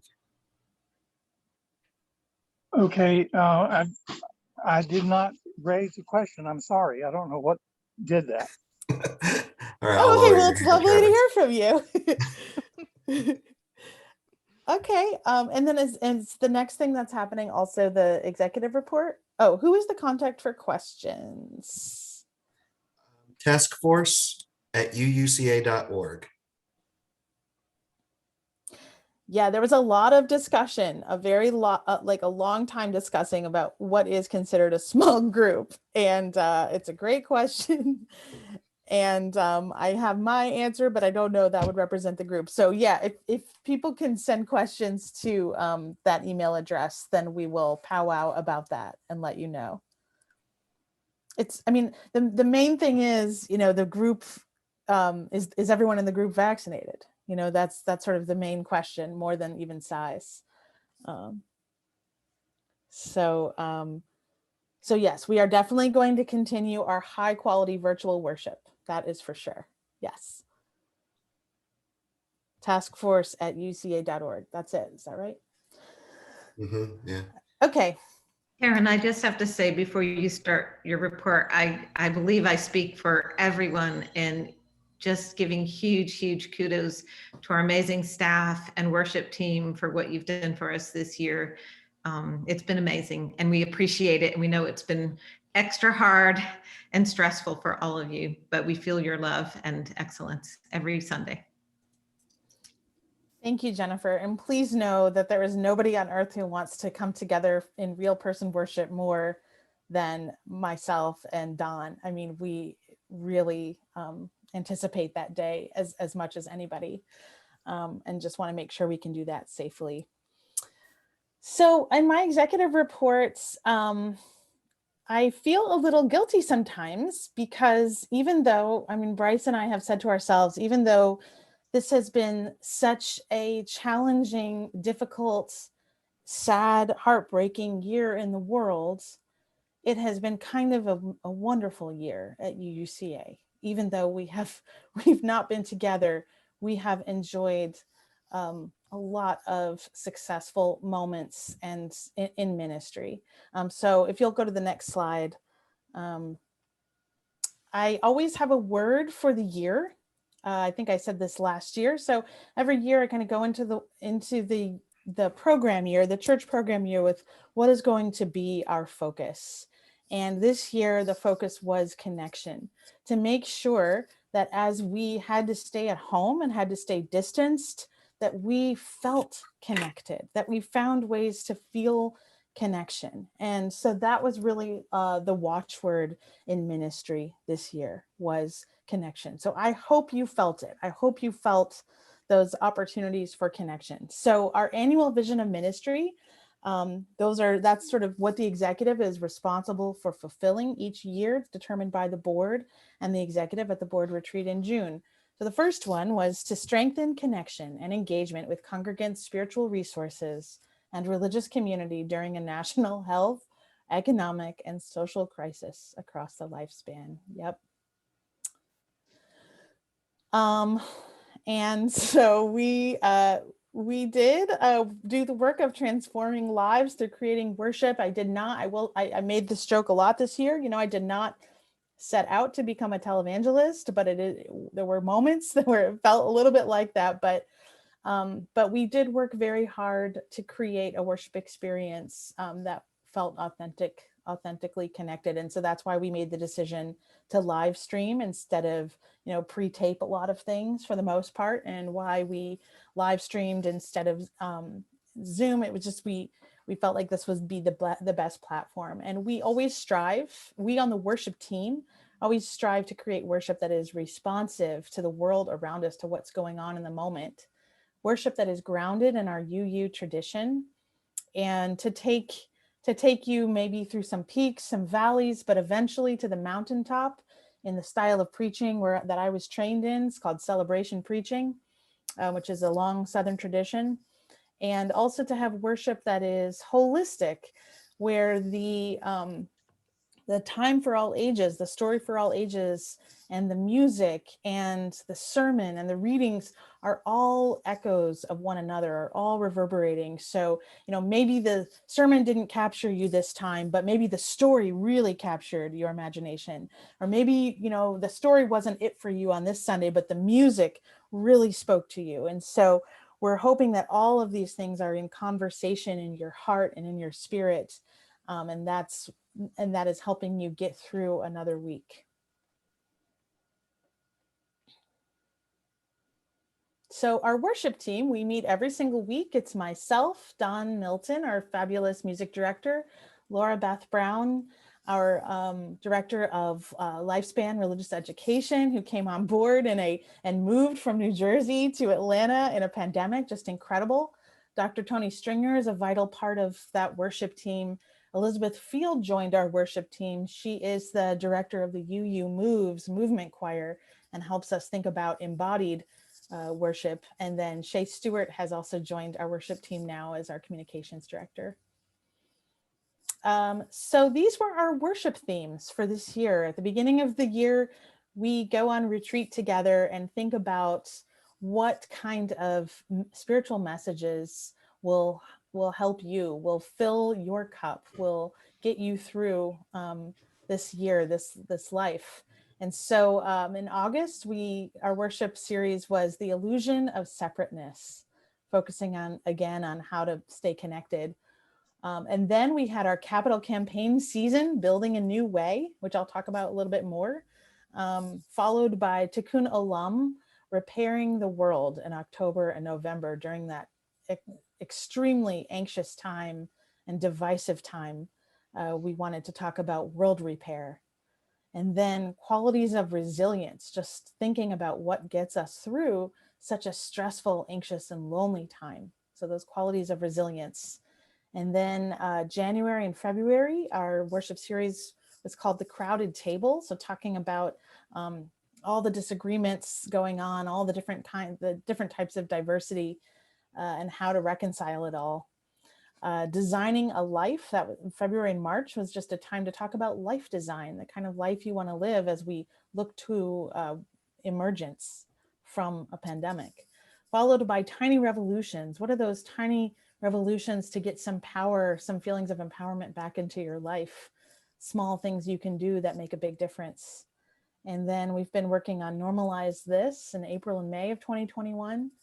And then finally now we are in where the sidewalk ends. So we're going to have a little bit of whimsy, a little bit of play as we head into the warm months and kind of return to some of our playful spirituality and our playful selves that this congregation does so well.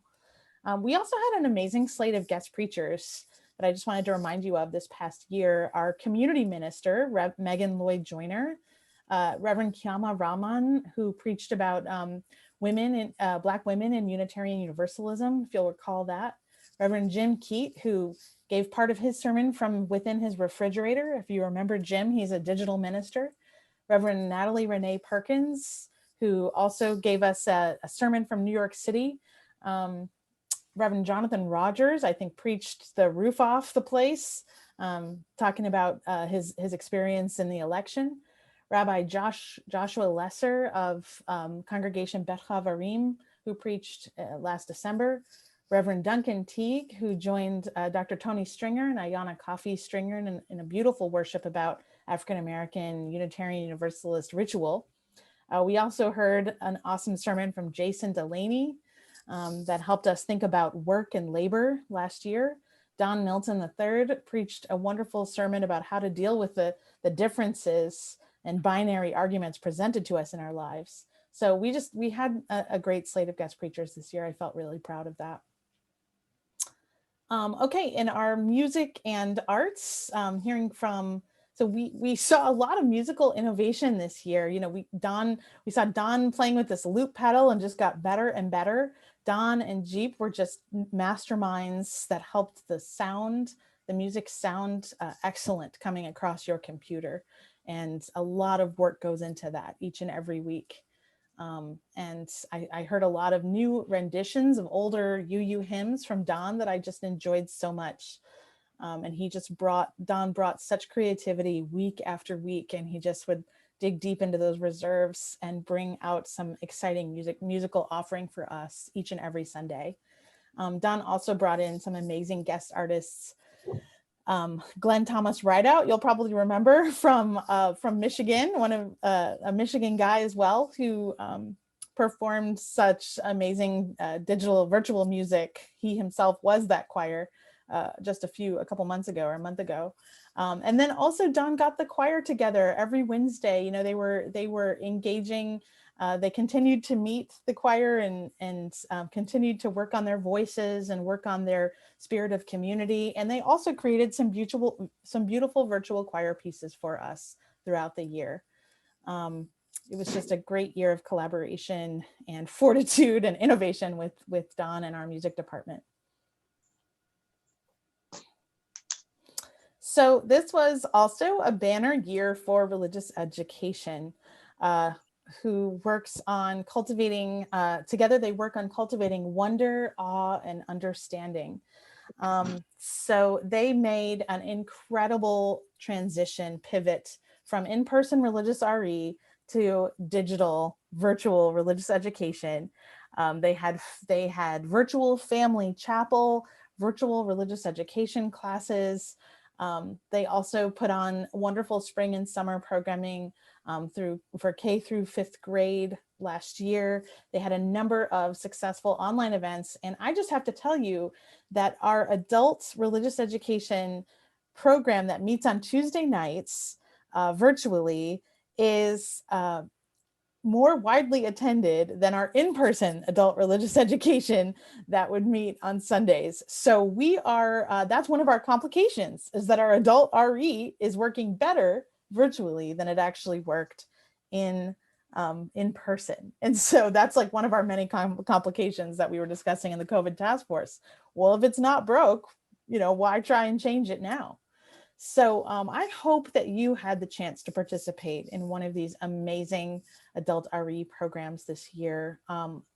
Laura Beth Brown came to us from New Jersey, and I had heard her name. She's a little bit famous in the UU world for her skill and experience. And she brought design thinking to our RE program and engaged a lot of new folks thinking about what our RE program could be, what kind of issues we could tackle together. She changed the structure of the adult RE program, and she also kind of took over the small group ministry, and she has been leading that steering team as well.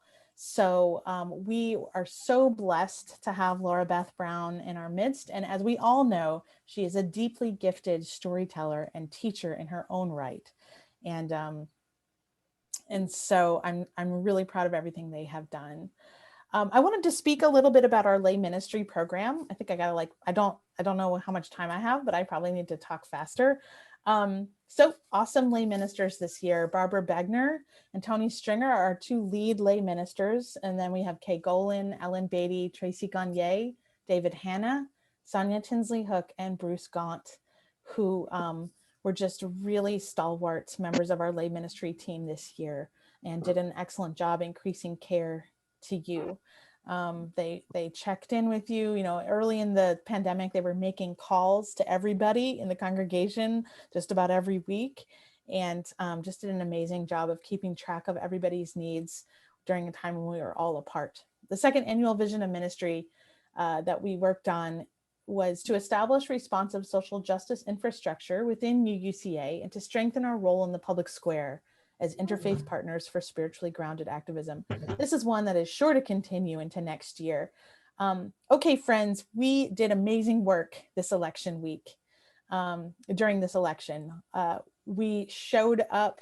We were really present. If you were out there involved in the election in any way, people were talking about the Unitarian Universalists. Who are these people? I think there's more people than just this number of folks who actually showed up on election day to be election defenders or to work the polls. These are just a few of the names that I knew of. I think Andrea Barra, I think some other folks that are not on this list, but a lot of us showed up and also participated in phone banking and letter writing, and we were activated. We are also being known as leaders across the denomination for our work in this election in Georgia. So thank you so much. Oh, the morning readings, I just wanted to say also, I decided that we needed to have some morning devotionals that week of the election to just get us through. I know so many of us were deep in our anxiety about what was going to happen in that week in November. And so I created each morning some devotionals for you, if you'll remember that, poetry and art and music and a prayer to help get you through. So that was another thing we did.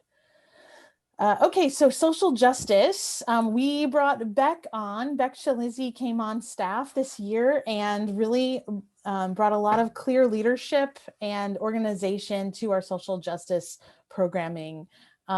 Beck established a social justice steering committee, and then from there we have all these other like subgroups who are doing the work, right? Justice Power Hour every Sunday. We had Freedom Friday demonstrations, UU the Vote participation, Give Away the Plates sort of came under the purview of the Social Justice Steering Committee, which is I think where it needs to be.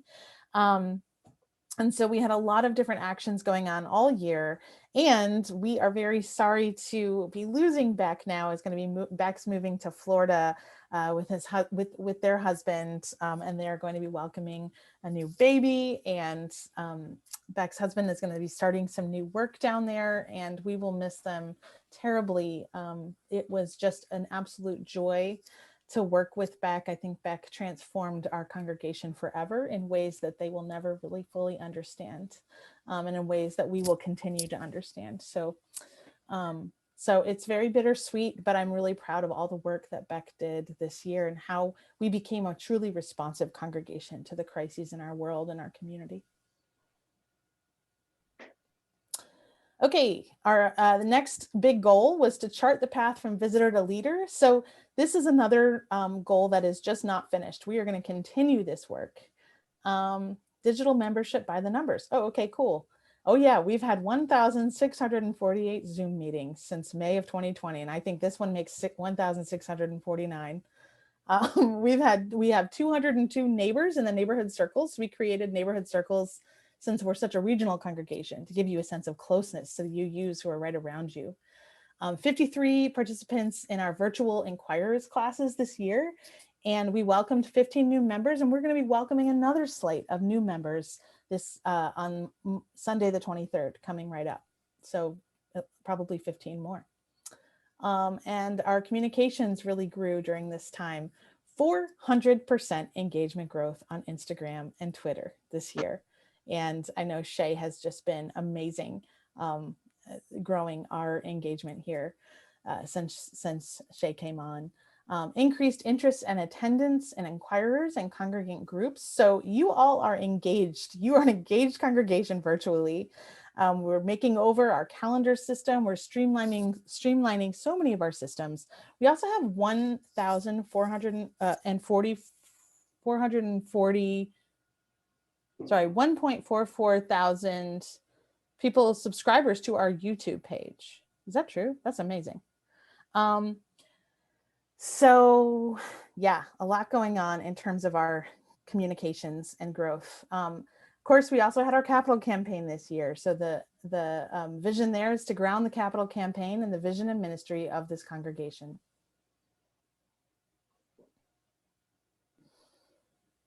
The capital campaign was an incredible experience for all of us.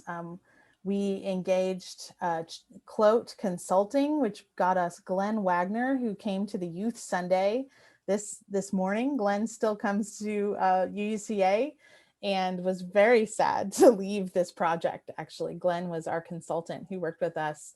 John Guyton, Ellen Beatty, two co-chairs. I could never have imagined better co-chairs for our capital campaign. Dave Shoquist, George Macon, Jennifer Thilo, Sean Golan, Letta Wu, Kay Johnson, Maureen McAndrews, Sonia Tinsley Hook, Barbara Begner, Bryce Thomason, Beck Shalizzi, Kay Golan. It was an incredible group of leaders who led this capital campaign into success beyond our wildest imagination.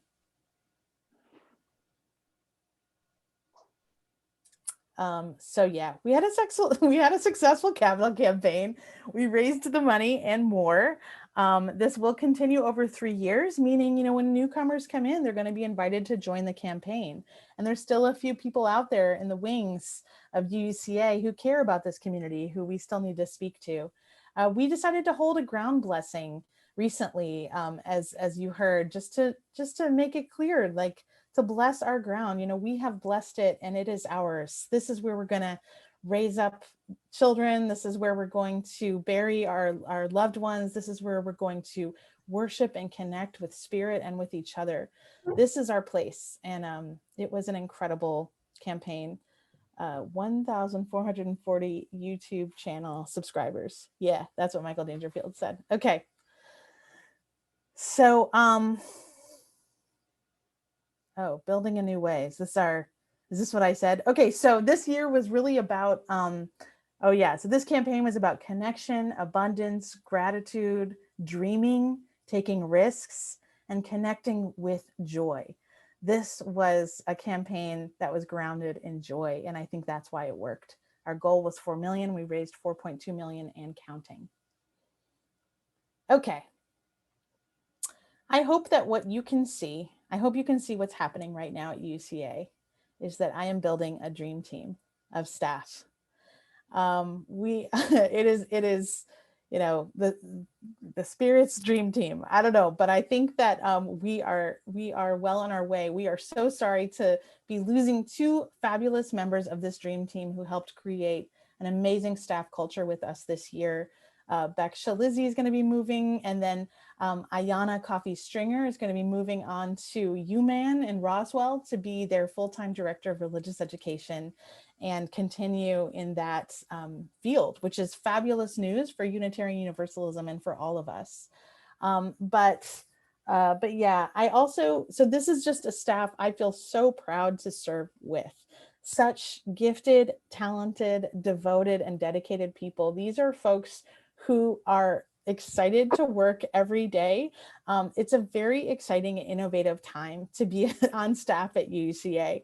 Things are coming at us quickly, but we are all deeply committed. We catch balls for each other. We are partners in excellence, really. I mean, we are working on winning church is a joke that I always make, but it's kind of a joke. We also really do want to win church. So that's what we are here to do. I'm just really proud to work alongside all of these folks. And I know that I got to keep going because we've got more to do in this meeting, but it's really an honor. And I guess I also want to say that I know there's concern about, bringing on an associate minister, but you have to understand that most senior ministers do not get to work with somebody like Bryce Thomason. Bryce is our director of finance and operations, and Bryce is a true partner with me in this work. Bryce thinks of his work as a ministry. He thinks like a minister. I have worked with plenty of ministers, and I can tell you with all assurance that that Bryce does partner with me in this, and he does think of his administrative work as a ministry, which is so incredible. I also wanted to let you know that our incredible community minister, Reverend Megan Lloyd Joyner, you're going to be seeing more of her this year. Megan is going to be coming on as a consultant, working in leadership with our lay ministry program and our helping create that infrastructure, bringing on and training our new lay ministers, and also offering a new methodology in pastoral care. And so training some of our long existing lay ministers. So it's going to be a really exciting year consulting with Reverend Megan Lloyd Joyner. And then we don't have the contract signed yet, but I think I can also announce that we're going to have a new community minister this year, and that will be Reverend Duncan Teague is going to join UCA as a community minister as well. So the ministry is getting a lot of support even as we figure out how to handle the associate minister position, which is something that I'm still just need a little bit of breathing room to try and figure out. So is there another slide? Is this it? Can't remember. Okay, so the next part is Bryce, but I just want to thank you all for staying connected to me, to each other, and helping each other through this really complicated year in ministry. Our resilience is just astounding. What a blessing you all are, so thank you. Thanks, Taryn. I made some slides I sent over to Shay. Shay's going to run this little show for me. I will not keep you long, but I do. I kind of started off thinking about this year, and most of you are probably familiar with the song Seasons of Love from Rent and that refrain, 525,600 minutes. But there are many ways that we could measure the year since our annual meeting last May. Perhaps we could just measure it in Zooms and YouTube sermons and emails and Slack messages. Life as we know it changed 14 months ago. And as the COVID-19 pandemic gripped the world, it brought travel, commerce, it brought church to a stop. And so just over 1 year ago, as the newly minted director of finance and operations, I started working with our board and our leadership and our staff to create the first ever virtual meeting for our congregations. And we had questions. Would people show up? Would we have a quorum? How would we vote? And we were figuring it out as we went with no roadmap to chart that course. We were pioneers in a virtual new world, and with many in our congregation simply unacclimated to our new world of Zoom. But on May 17th, we held that historic first virtual congregational meeting, and 162 voting members attended. So how did we measure a year since that congregational meeting? Perhaps we measure it with YouTube. Taryn spoke about it, and after all, it's the only way we've really been able to bring you those live in the moment worship services. And so by that metric, we would report a total of 83,791 views. Shay, if you could advance the slide. On YouTube, our videos this year have garnered 22,866 hours of airtime. They've been liked 2,887 times, and they've been shared 4,439 times. It's not just the worship services that we add to YouTube, but the town halls, the incredible music videos, our adult religious education classes, capital campaign events. And we uploaded a total of 243 videos to our channel this year, and we added 837 subscribers. I'm also particularly excited to have welcomed over 100 unique out-of-state viewers to our live worship, with California, Texas, New York, Virginia, and Florida leading the non-Georgia viewership. But the great thing about video is that you not only get to watch it live when those videos are, when we're making them, but they get shared. And so we also can consider measuring it by the viewers from other countries. But there's so many other countries online that it would literally take me 10 minutes just to read through all the names of the places. But I want you to imagine this. Countries Canada, India, Saudi Arabia, and the United Kingdom. Those are countries that had over 1,000 views from each of those countries. It's mind-boggling because the pandemic had not only forced us to get out from behind the walls of the treehouse, but the very borders of what we think of as our community. So the goal over and over again as we planned worship and meetings and events was keeping you connected. It was keeping us connected, but we also managed to connect thousands of people from the corners of the globe to Unitarian Universalism. So how do we measure that year since that congregational meeting? If we measure it in Zooms, then we could report a total of 1,640 Zoom meetings, as Taryn mentioned. We can marvel at the fact that we have spent a total of 873,783 minutes looking at each other through Zoom. That's a staggering 2,394 minutes per day cumulatively among all the participants. As your UUCA staff and as your DFO, we set about working, use my words, the strength to strengthen our congregational infrastructure and to get us through this moment and carry us forward into the moments yet to come. And going virtual, it's created many different ways to communicate. The offices of the Treehouse have sat empty as our staff moved to work from home. So how do you go from decades of working in offices down the hall from each other to working from home? And how do you do it without losing both efficiency and effectiveness? Perhaps it was with email. Indeed, we do send a lot and receive a lot of email. According to Microsoft Analytics, I alone have sent 2,482 emails in the last year, and I've received 11,638 emails. And if you look at all of the UUCA emails, then we'd measure a total of 49,400 emails sent and received by our staff just since our May meeting last year. And that's an average of 135 emails that we send and receive every day. And it's been essential in keeping our organization focused on our mission, but it's not the only thing, because in March of 2020, you may have heard about this, I created a Slack channel to keep our staff working in this new virtual workplace. I'd managed workers across the globe remotely in my previous career, and I knew that Slack was going to be the tool that we needed for this moment. If you don't know what Slack is, it's like having email and text messaging and group chat combined and then given a big shot of adrenaline. It's been at the core of our internal communications, and it's allowed us to be agile, responsive, and on the same page as we've navigated this new pandemic reality. And here we are, over 45,000 messages later in Slack, and other parts of our leadership have joined in the staff in the Slack channels, from the board work to adult religious education, from the capital campaign to our COVID-19 task force. Slack, in the average of 122 messages that are sent per day, has been a tool for our operations and our communications folks to keep UUCA moving forward. I'm just going to share a few more numbers with you. I know this meeting is long, but I'm almost done. There are so many ways that we can measure the year, as Taryn had talked about, from the 4.27 million in the capital campaign pledges to the 2.28 million that we've already graciously deposited. Here are just a few more stats. We've received a total of $215,880 in PPP loans.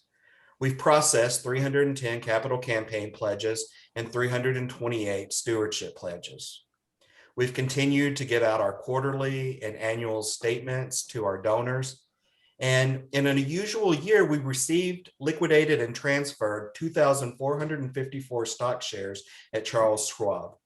And with our capital campaign included, Gary and Travis have processed an amazing $3,529,561 in deposits. And that's without the team of deposit volunteers that are usually helping them.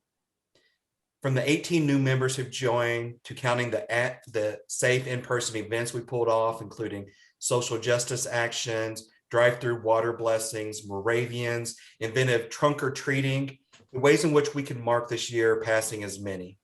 The church left the building, but we never left our church. And today we are strong, we are resilient, and by all metrics, we are thriving. So is there a correct answer to how we measure a year?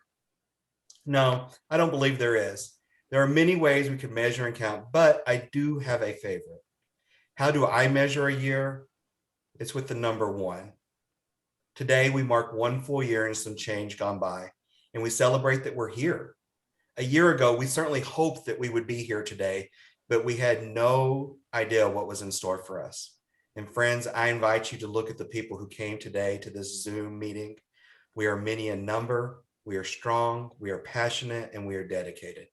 Thank you for your support of this home for Unitarian Universalism in the Deep South, and thank you for building a legacy for our future. In this season of love, I say to you all that I love you, and I love what you do for UCA in this community. Thank you. I now give it back to Reverend Strauss. Oh, thank you, Bryce. That was amazing. Okay, just a couple of things I want to say right now. One is May 22nd. We are creating another opportunity for connection. We realized we wanted to get back to our building one last time, our campus, before the construction begins. And so we're going to have a soulful sundown, 7 o'clock on the 22nd. We'll have music, we'll have poetry, and some other fun things are going to happen. A little bit of mystery. So bring your own blanket, bring your chair, and I think you have to register as well for that event. That will be a masked event because we will have children present. And then I think we're also talking about having an in-person animal blessing on Sunday, August 9th. So save the date for that in-person animal blessing of some kind or another. So that'll be another opportunity for us to connect.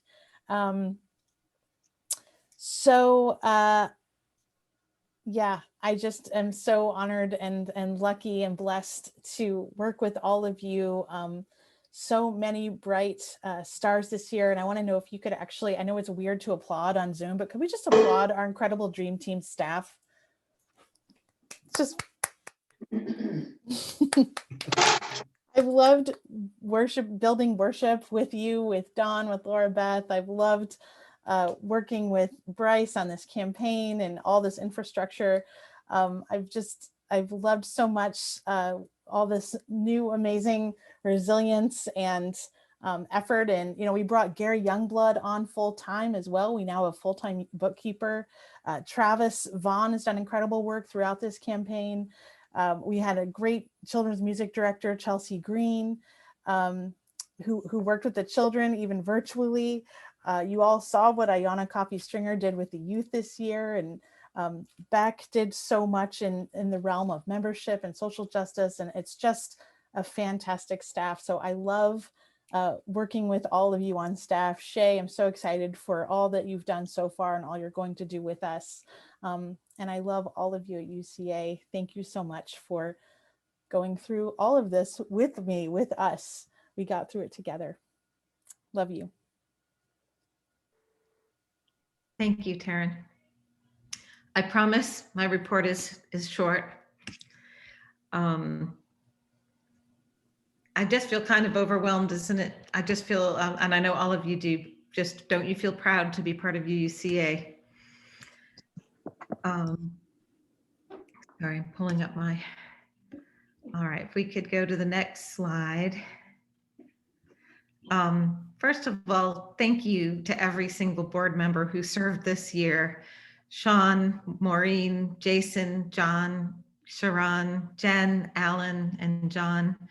I wish we could have been together in person, but I felt very deeply connected by all of you, and I love you, and they did a wonderful job for us this year.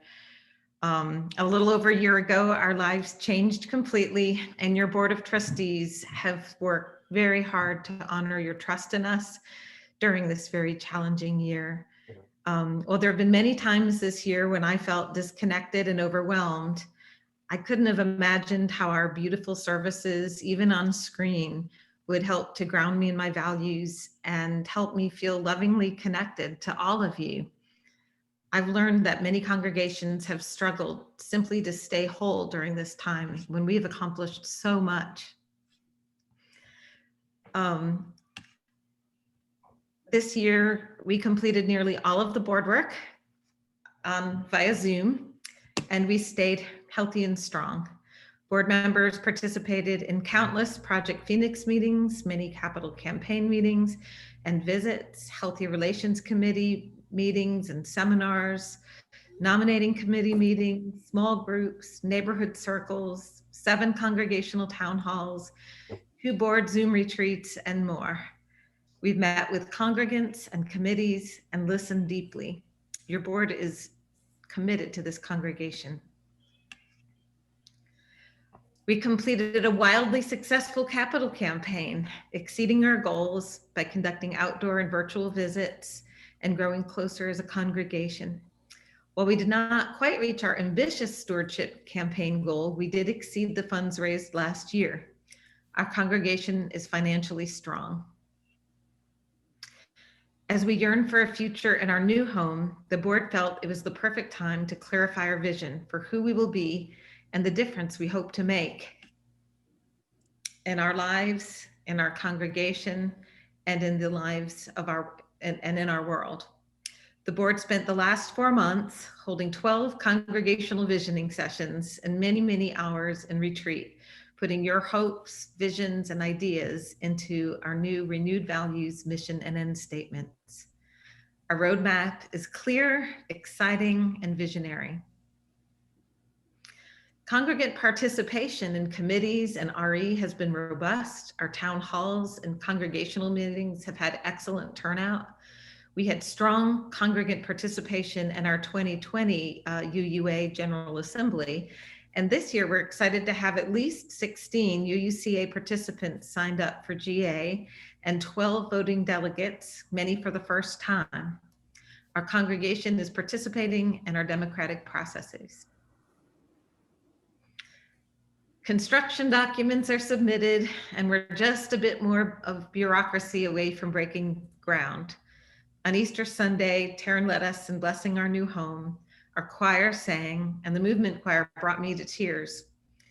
After hearing from our youth today, I know our future is very, very bright. As your board president, I am both sad and relieved to complete my term. As a mom and a director of 2 senior living communities, this year has been extraordinarily taxing on me.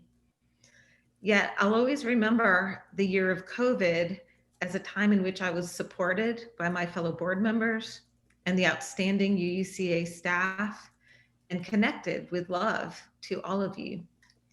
I am in awe of the talent, intelligence, creativity, generosity, and commitment of our staff and congregant members of UUCA. The ministry team nurtured my soul and inspired me constantly. I'm so proud and grateful to have served. And whatever bumps we encounter on the road ahead, I'm extremely confident that as I hand the gavel over to Sean Golan, gavel, meat tenderizer, you're in great hands. I love you, and I'm so excited to see what unfolds next.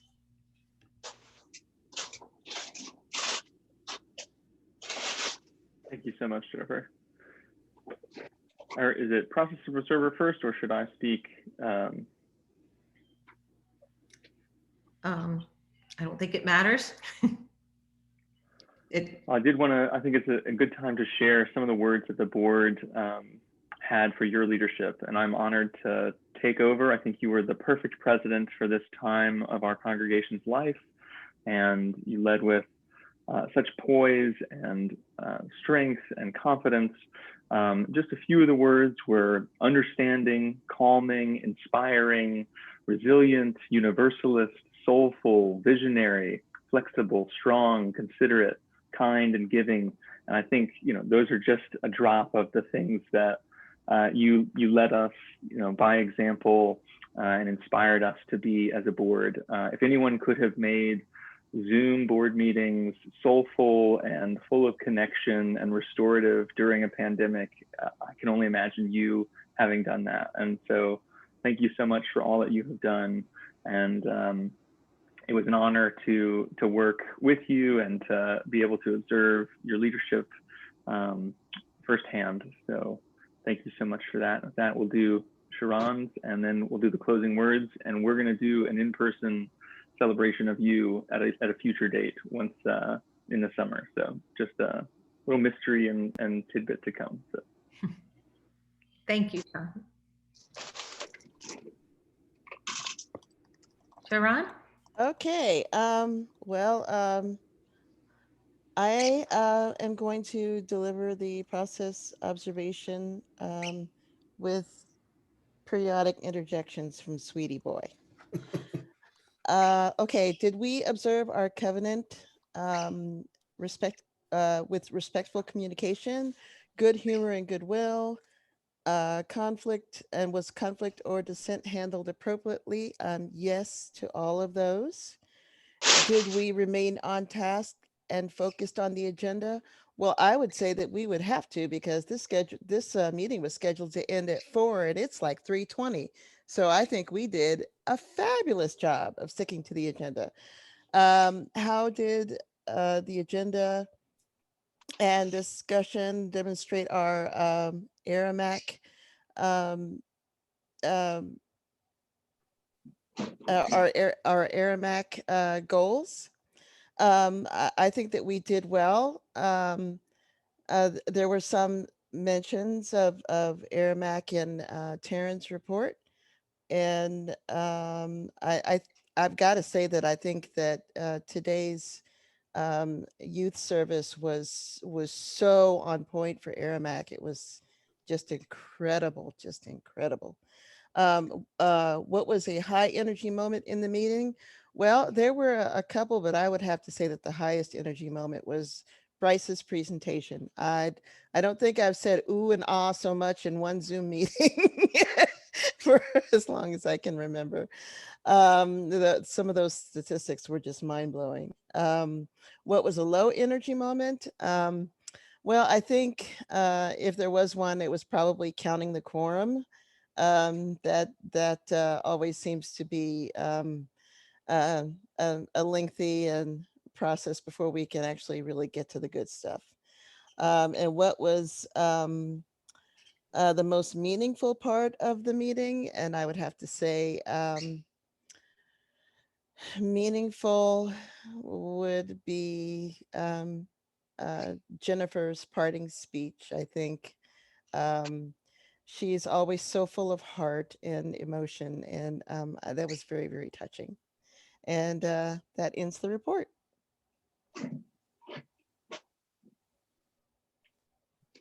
Thank you. So I will, take the gavel and do our closing words. They're an adaptation from Maya Angelou words. So, we are weaned from our timidity. In the flush of love's light, we dare to be brave. And suddenly we see that love costs all we are and will ever be. Yet it is only love which sets us free. Thank you all. Thank you, everyone. Appreciate you joining us today. We recorded today's meeting. We'll send a link out on YouTube if you know of anyone that might have missed it today and would be interested. Have a great rest of your afternoon. Get outside, enjoy this weather if you can. See ya.